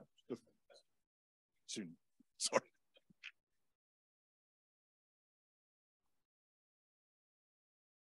Okay, thank you. I will continue in Serbian. Dakle, moja tema za danas je utjecaj unutrašnjeg prehlađivača na reverzibilni CO2 sistem. Konkretno, ovaj rad predstavlja jedan od rezultata šestomesečnog ispitivanja u Urbani u Sjedinjenim Američkih Državama pod mentorstvom profesora P.G. Hrnjaka, tako da posebnu zahvalnicu ću njemu odati na kraju, ali uz saradnju sa koleginicom Wenjing Jiang napisali smo ovaj rad. Šta se radi u stvari u ovom radu, konkretno? Šta ćemo preći? U suštini, prva stvar koju ćemo prokomentarisati jeste uvođenje unutrašnjih prehlađivača. Zašto je to korisno za neki sistem i šta je to uopšte unutrašnji prehlađivač? Zatim, proći ćemo kroz eksperimentalnu instalaciju gde ćemo analizirati uticaj tog unutrašnjeg prehlađivača. Nakon toga sledi obrada podataka kroz softver, a zatim grupe eksperimenata koje su bile da bi se taj uticaj unutrašnjeg prehlađivača ispitao. I na kraju biće predstavljeni rezultati eksperimenata i naravno uz to diskusija. Nakon toga povući ćemo neke glavne zaključke koje se baš tiču unutrašnjeg prehlađivača. Dakle, šta je to unutrašnji prehlađivač? Prije nego što krenem na to, jedna od osnovnih mera poboljšanja termodinamičkog ciklusa jeste upravo prehlađivanje kondenzata. Sa koje strane se to vrši? Ako se vrši nekim posebnim izvorom toplote, onda je to spoljašnje, a ako se vrši nekim drugim, ako se vrši konkretno rastlanim fluidom iz instalacije, to je unutrašnje prehlađivanje. I time ćemo se baviti. Unutrašnji prehlađivač, internal heat exchanger, skraćeno IHX, tako ću ga obeležavati nadalje. U suštini šta je čest problem prilikom odabira da će se koristiti ili neće se koristiti? Uglavnom, običajni kriterijum jeste termodinamički, to jest gleda se odnos dodatnog ostvarene toplote hlađenja i dodatno uloženog rada. I na osnovu toga uglavnom projektanti predvide da li će uvoditi ili neće. Ali prednosti samog unutrašnjeg prehlađivača ne mogu se zasnovati samo na tome. Tako da neke sigurne prednosti koje se obezbeđuju sa unutrašnjim prehlađivanjem jesu to da sam unutrašnji prehlađivač obezbeđuje siguran rad sistema. Šta to znači? Da na usisu u kompresor neće doći do tečnog udara, znači suv usis. Zatim smanjuje gubitke usled prigušivanja. I na kraju ima jedan detalj, otparavanje, to jest za fluide koji se mešaju sa uljima, da jednostavno da ispari rastladni fluid iz kapljica ulja i to u unutrašnjem prehlađivaču, a ne u samom kompresoru, jer suprotno bi se smanjio stepen isporuke. Nedostatak koji je već poznat jeste da ukoliko ugradite unutrašnji prehlađivač imaćete visoku temperaturu na podisu kompresora, što u nekim režimima može biti opasno po vaš kompresor. S druge strane, neke očekivane prednosti koje se često ne pominju, ali dostupne su u literaturi, jeste to da prilikom najčešće u režimu hlađenja, kad ugradite unutrašnji prehlađivač, dolazi do snižavanja optimalnog pritiska, to je pritiska koji definiše maksimalni COP, odnosno koeficijent hlađenja. Takođe, kod ugljen dioksida, sistema sa ugljen dioksidom, uglavnom kod nadkritičnih sistema osjetit ćete napredak prilikom ugradnje unutrašnjeg prehlađivača, dok u podkritičnih sistema, u podkritičnom području taj benefit se neće mnogo osetiti. I naravno, više temperature isparavanja u različitim režimima dolazi do povišenja temperature usled ugradnje ovog elementa. Konkretan predmet ovog rada jeste reverzibilni sistem. U suštini, u dostupnoj literaturi može se naći dosta materijala o samom unutrašnjem prehlađivaču, ali on je isključivo vezan ili za rashladne uređaje ili za same toplotne pumpe. Retko gde se nalazi na sam reverzibilni sistem, odnosno sistem koji može raditi i u režimu hlađenja i u režimu grejanja. Tako da režim hlađenja, klasičan rashladni sistem AC mode i režim grejanja heat pump mode, odnosno toplotna pumpa. Šta je karakteristika ovakvog nekog sistema? U suštini jeste to što se često zanemaruje, jesu upravo površine razmenjivača. Na primjer, spoljašnje, uglavnom neki trend je u kućnim instalacijama i komercijalnim, da se spoljašnja razmenjivačka površina koristi da bude veća od unutrašnje i to da unutrašnje bude negde 1/3 od spoljašnje. To sve funkcioniše dobro kad je u pitanju rashladni uređaj, ali kad reverzirate ciklus, onda se ispostavi da imate veliki isparivač, a mali hladnje gas. Takođe, zbog ograničenja u buci, mi smo u unutrašnjoj sredini ograničeni što toga tiče, pa su manji protoci vazduha, a sa spoljašnje strane veći su protoci, pa i sam razmenjivač toplote je efikasniji. Tako da će se očekivanja su da se što tiče samog rashladnog uređaja, možda će se slično ponašati kao i kad je unutrašnji prehlađivač primenjen kod samog rashladnog uređaja koji je tako i dimenzionisan, nego kod sistema koji je dimenzionisan isključivo kao toplotna pumpa, mislim da će tu biti glavna razlika. Konkretno šta je predmet ovog rada? Ispituje se uticaj unutrašnjeg prehlađivača na jednostepenom CO2 sistemu. Taj sistem konkretno je primenjen kod električnih automobila, tačnije koristi se za simuliranje takvih uslova kod električnih automobila, tako da će se simulirati uslovi unutrašnje i spoljašnje sredine. Na ovoj slici vidite u suštini šemu naše rashladne instalacije, konkretno kada taj sistem radi u režimu hlađenja. U komori koji se simuliraju spoljašnji uslovi nalazi se hladnje gasa, dok u komori koji se simuliraju unutrašnji uslovi nalazi se sam isparivač, a u međusekciji između tih komora nalazi se ostatak opreme. I tu je primenjen Dorinov dvocilindrični semihermetik i primenjen je sam unutrašnji prehlađivač zajedno sa usisnim akumulatorom. Biće više reči o njemu, ali u suštini šta je poenta? Poenta je to da su samo u komorama smešteni razmenjivačke površine i ekspanzioni ventili koji koristi zavisnosti od režima rada. Prilikom reverzije ciklusa sad naša mašina radi kao toplotna pumpa. U komori gde se simuliraju unutrašnji uslovi imamo hladnje gasa, a u komori gde se simuliraju spoljašnji uslovi imamo isparivač. I to je ono što sam pričao da će biti okosnica. Imamo sad veliki isparivač, a mali hladnje gasa. Kako se vrši sama reverzija ciklusa? Pa upravo se vrši pomoću ovih ventila što vidite na slici. Ventili označeni belom bojom označavaju otvorene ventile, ventile označeni crnom bojom su zatvoreni ventili. I pomeranjem položaja ventila 1, 2, 3 i 4 vrši se reverzija ciklusa. Isto se to vrši uključivanje ekspanzionih ventila pomoću ovih trokrakih ventila. Ventili 5 i 6, njih ću analizirati kasnije. Evo to kako izgleda u stvarnosti, konkretno u laboratoriji ACRC-a, Univerzitetu u Illinoisu u Urbani, tako da na levoj strani vi vidite komoru u kojoj se simuliraju spoljašnji uslovi. U svaku od komora je ugrađena kanalska sekcija i u tim kanalskim sekcijama nalazi se naši razmenjivači, ali pored toga nalaze se i drugi razmenjivači koji pomažu da se ti uslovi postignu. To su, na primjer, glikovski hladnjak, PID kontrolisani grejač i naravno morate da imate i ventilatore kako bi sve to simulirali kako treba. Druga slika je međusekcija, dakle između dve komore. Tu se nalazi ostatak opreme, a na desnoj slici skroz tu se simuliraju unutrašnji uslovi i tu se naš isparivač ili hladnje gasa nalazi na sredini kanalske sekcije. U onoj prethodnoj komori nalazi se na početku i praktično ventilator uvlači kroz samu razmenjivačku površinu vazduha. Konkretno kako izgleda naš unutrašnji prehlađivač i akumulator. Dakle, to je praktično sud u sudu, imate akumulator tečnosti i imate dve strane, stranu visokog pritiska i stranu niskog pritiska. Strana visokog pritiska se vodi od hladnjaka gasa pa do samog ekspanzionog ventila i to je samo cevna zmija koja ide oko akumulatora tečnosti. Što se tiče usisnog akumulatora, to je akumulatora tečnosti, na izlazu iz isparivača prvo dospeva u taj akumulator, a zatim pomoću U cevi se usisava i onda još kao dodatak prolazi kroz cevnu zmiju da bi došlo do kompresora. Tako da praktično imate direktnu razmenu između tih cevnih zmija, razmenu toplote.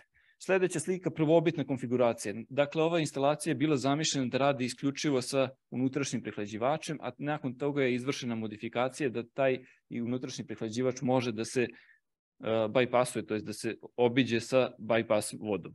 I to je ono što je upravo dodato nakon modifikacije, dakle dodati jedan bajpas vod i dodato su još dva ventila, 5 i 6.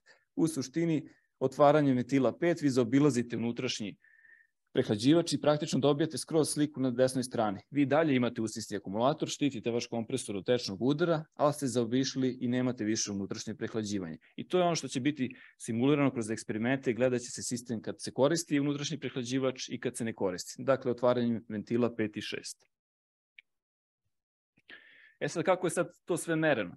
Meren, pošto je složen sistem, iako je on sam jednostavan po smislu, ali kao što vidite ima dosta pozicije na kojima je potrebno izmeriti podatke. Tako da sa strane vazduha koriste se termoparovi za merenje temperature, senzori za merenje vlažnosti i koriste se mlaznici i diferencijalni davači pritiska da bi vi preračunali protok vazduha.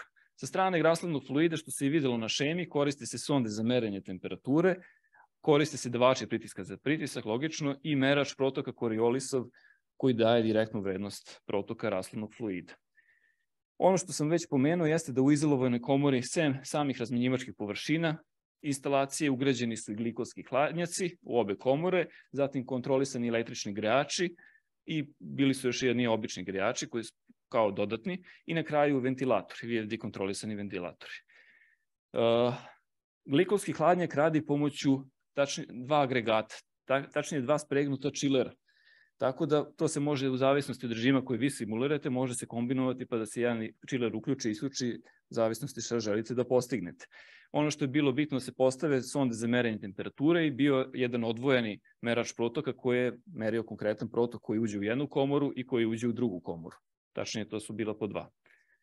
I na kraju, potrošnje energije, pošto nakon što dobijete količinu toplote koja se oda, morate da vidite koliko ste snage uložili, znači svih uređaja i konkretno ono što nas najviše zanima, kompresora preko davača snage. Nakon što su se svi podaci skupili, uglavnom kako je izgledalo neko merenje. Postavi se grupa eksperimenata i uglavnom odredi se jedan eksperiment za dan. Potrebno otprilike par sati da se dostigne prvo stabilno stanje, jer praktično imate dosta faktora koje vam utiču da bi se stanje stabilizovalo.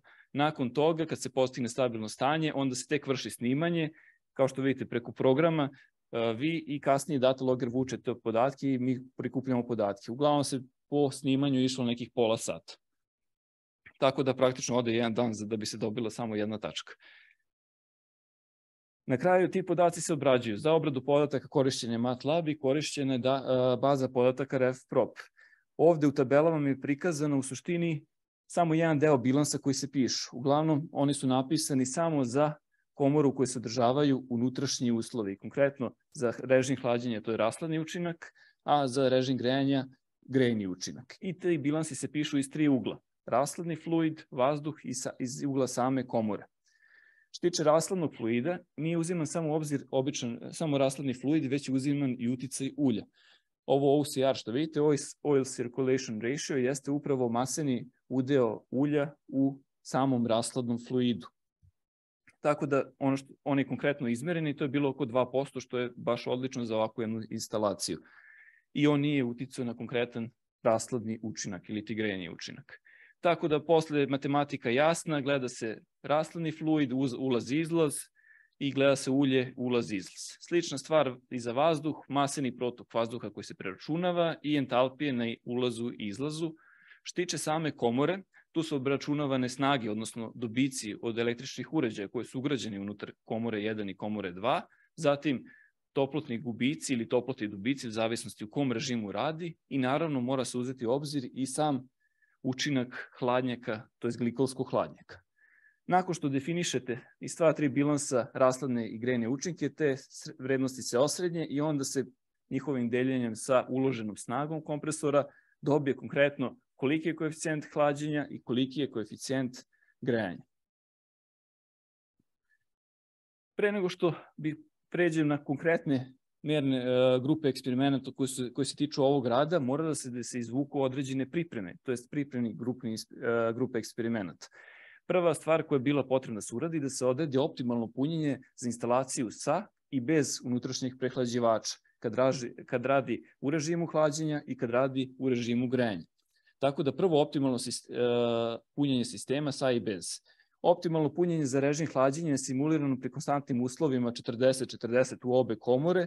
Držali su se određeni protoci vazduha koji su karakteristični za režim hlađenja i naravno brzina kompresora je bila fiksna.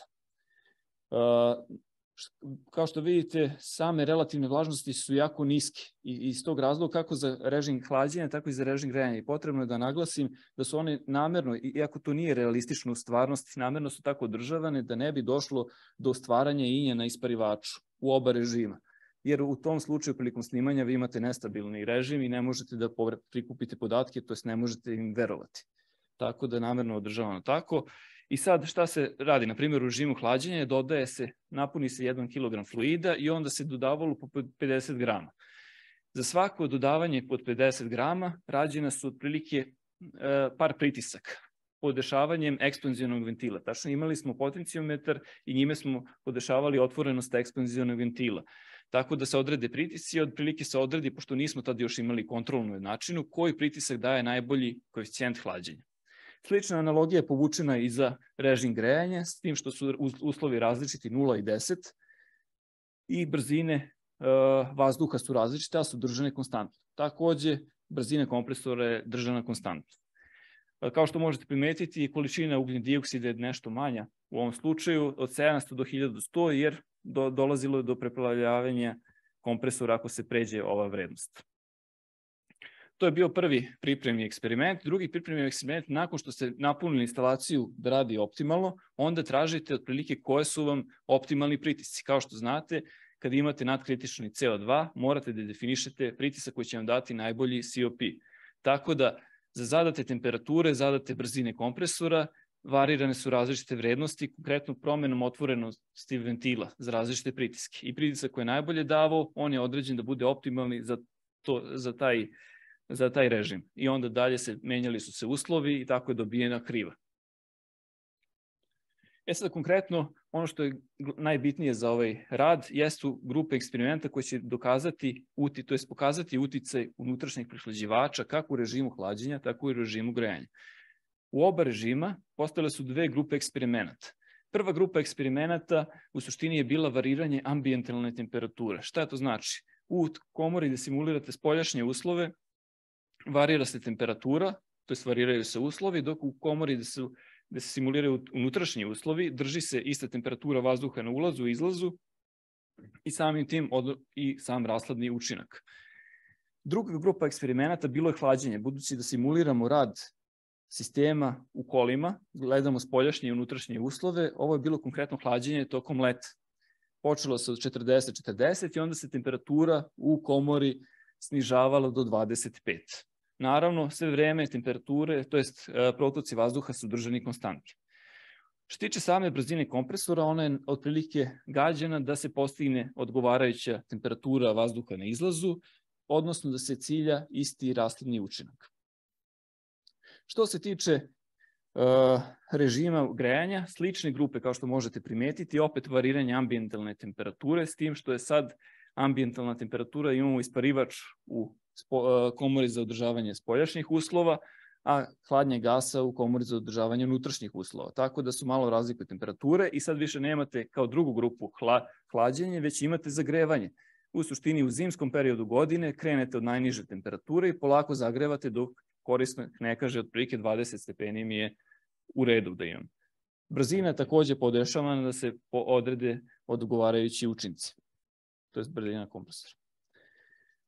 Šta su dali rezultati? U suštini, budući da su ovi eksperimenti punjenja sistema i kontrolnih jednačina samo preduslov za obavljanje ovih glavnih eksperimenata, ovde ću ukratko samo predložiti šta je dobijeno. U suštini, kako je unutrašnji prehlađivač uticao na naš sistem.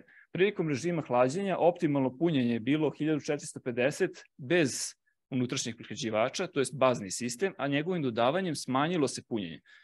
S druge strane, kod režima grejanja ostalo je isto punjenje 950 grama.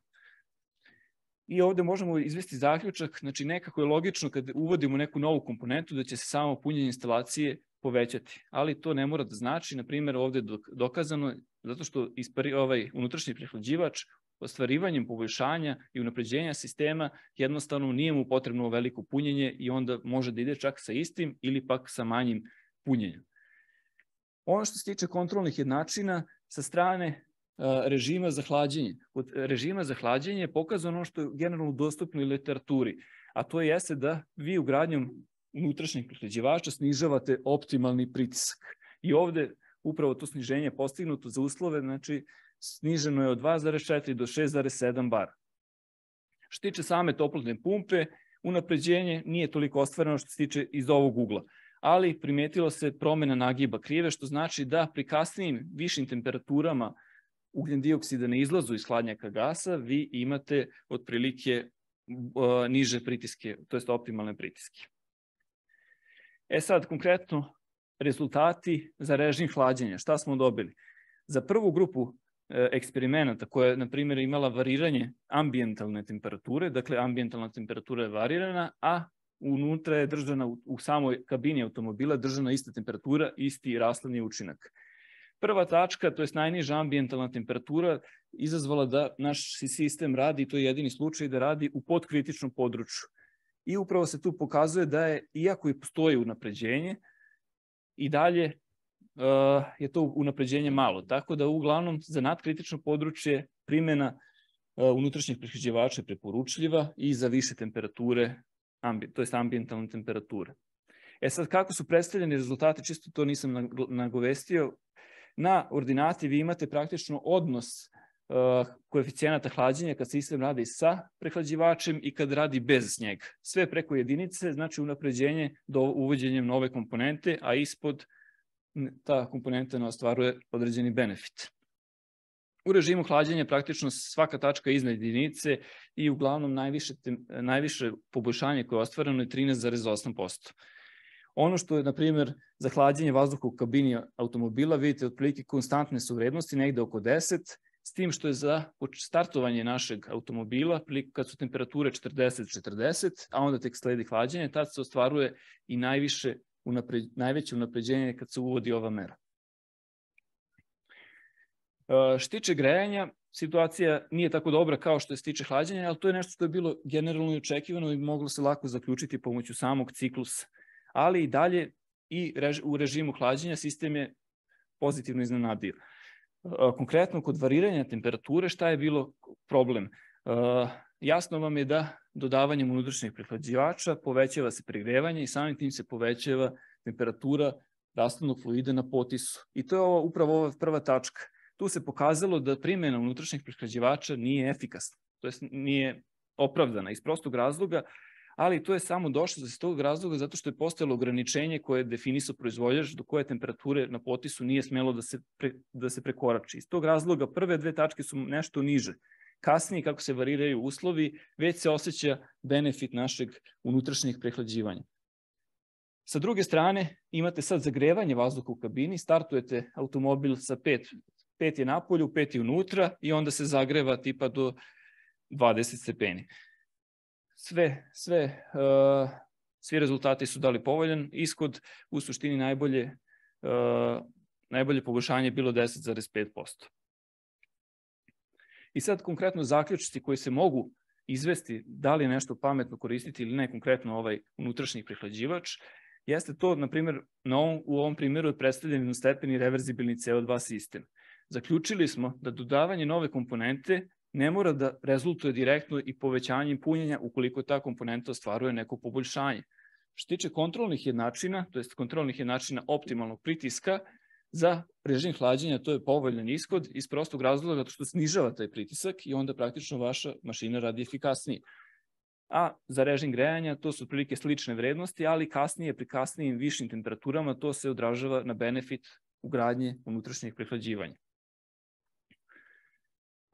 Šta još obezbeđuje naš ugradnja unutrašnjeg prehlađivača? Obezbeđuje, a to nije naglašeno, sigurnost u sistemu. Ono što smo očekivali jeste da sistem radi sigurnije, ne dozvoljava usis tečnosti u kompresor, tako da se time zaštićeni. Maksimalno unapređenje koje je postignuto je 13,8 za režim hlađenja, a maksimalno unapređenje koje je postignuto za režim grejanja s ugradnjom unutrašnjeg prehlađivača je 10,5. I ono što nisam naglasio jeste upravo ono povišenje temperatura isparavanja. Za sve temperature, konkretno gledani su eksperimenti koji se tiču za režim grejanja, znači u radu toplotne pumpe. Temperature isparavanja su značajno više nego kad se koristi unutrašnji prehlađivač, nego kad se ne koristi. I to se dostigne ta razlika nekih 6 stepeni. Konkretno, za 0 stepeni, ta razlika je nekih 2 stepena. I to dosta znači kad je u pitanju hvatanje inja na isparivaču. Taj proces se značajno usporava, tako da time smo više na strani sigurnosti. Sve u svemu, preporuka ugraditi unutrašnji prehlađivač bez obzira da se koristi za režim hlađenja ili grejanja ili je to reverzibilni sistem. Sad, pre nego što završim, ja bih još zahvalnicu odao profesoru Pegi u moje i u ime koleginice Wenying Jiang, zato što bez njega ovaj rad ne bi bio moguć. Mi smo imali tako 6-mesečnu saradnju i očekivalo se da će nam se i PEGA pridružiti na ovom radu, ali nažalost znate već šta se sve desilo, tako da hteo bih da izjavim još jednom zahvalnost za sve to i naravno ovaj rad da posvetimo njemu. Takođe, zahvaljujem se i vama na pažnji, pa ako ima nekih pitanja vezano za ovu tematiku.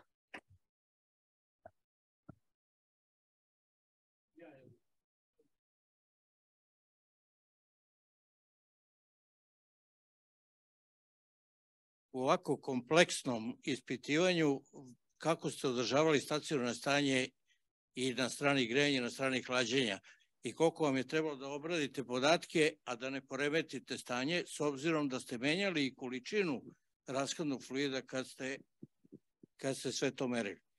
Jeste. Samo još da bude malo jasniji, da li ste prvo postizali stacionarno stanje u hlađenju, pa obrađivali podatke, pa posle stacionarno stanje u grejanju? Istovremeno, postiđenje stacionarnog stanja nije baš tako jednostavna stvar. Nije. Jer mi smo ovde radili na Mašinskom fakultetu laboratoriji i podešavali smo sa sijalicama, a vi ste verovatno radili to samo sa grejačima i onda ste smenjivali otpornost tih grejača da bi dobili stacionarno stanje. Samo nam to kažete kako ste uspevali to u jednom danu da uradite.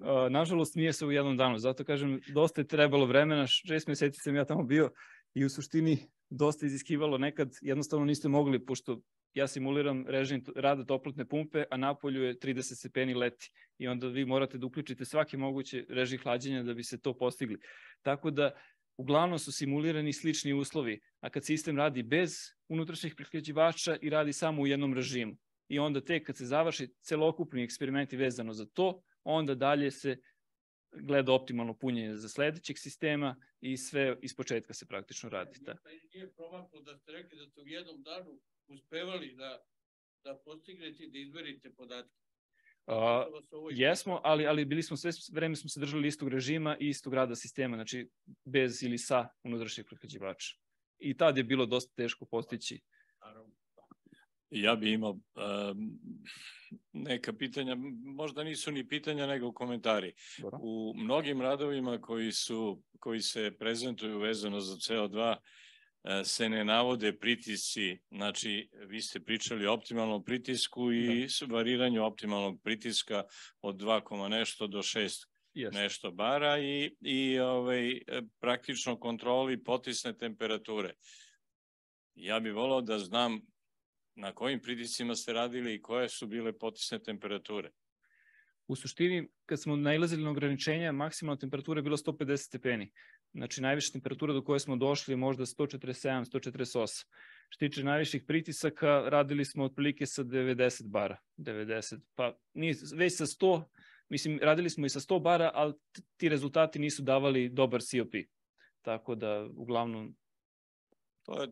Zbog toga sam i pitao, ja sam dovoljno mator i kad sam radio sa amonijakom, kad sam bio mladi inženjer, onda kad se pređe 13 bara, već je bio problem, već su ljudi plašili 15 bara kad se dostigne u sistemu, to je bio praktično panika. Sad se sa amonijakom radi i do 50 bara i to sve funkcioniše i normalno traži mnogo kompleksnije uređaje i mnogo skuplje uređaje. Tako da, kad pričamo o pritiscima o 100 bara, posebno kada to se vezuje za neku rasnu instalaciju koja bi trebala da bude u automobilu, to je malo, po mom mišljenju, nije dobro reći, ja se plašim da ako dođe do havarije, šta može da se desi ukoliko u tom sistemu bude negde blizu kilogram CO2. Jasno. Ima stvarno logika razmišljanje, jednostavno, mada nekako sad, mi smo bukvalno radili sa bakarnim cevima, dakle, i radili smo sa mikrokanalskim razmenjivačima, tako da može se postigne, naravno treba dosta opreza u celokupnom radu, isparavanje čak bude nekih 20 bara, tako da dosta su visoki pritisci, ali ako je sve urađeno kako valja, mislim da može jednostavno to je i predočio i sam Lorencen kad je 90 neki napisao ovaj rad, on je konkretno i prvi, tako se i probio, tako što je napisao rad konkretno za same automobile, primjena rashladnih uređaja kod automobila sa CO2. Ali još malo da diskutujemo. Sada, pošto je cena čelika prohrona pala, sada se kod velikih čilera umesto bakra cevovod radi od prohroma. To je stvar cene s jedne strane, s druge strane da bi se smanjila mogućnost curenja, jer na spojevima bakra dolazi do curenja i tako dalje.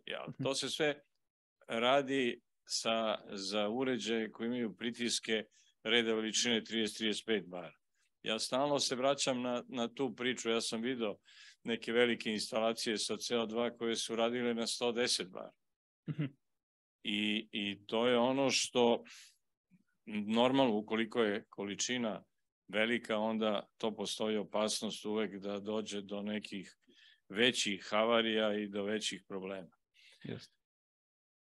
Mislim, ako nema neko još pitanje, ja bi s ovim zaključio. Naša sesija se ovim zatvara. Hvala vam na komentarima. Hvala vama na lepoj prezentaciji i lepim objašnjenjima, ali sledeći put kažite koji je pritisak, koja je temperatura, da ljudi znaju o čemu se radi. Hvala vam još jednom, dobro je bilo.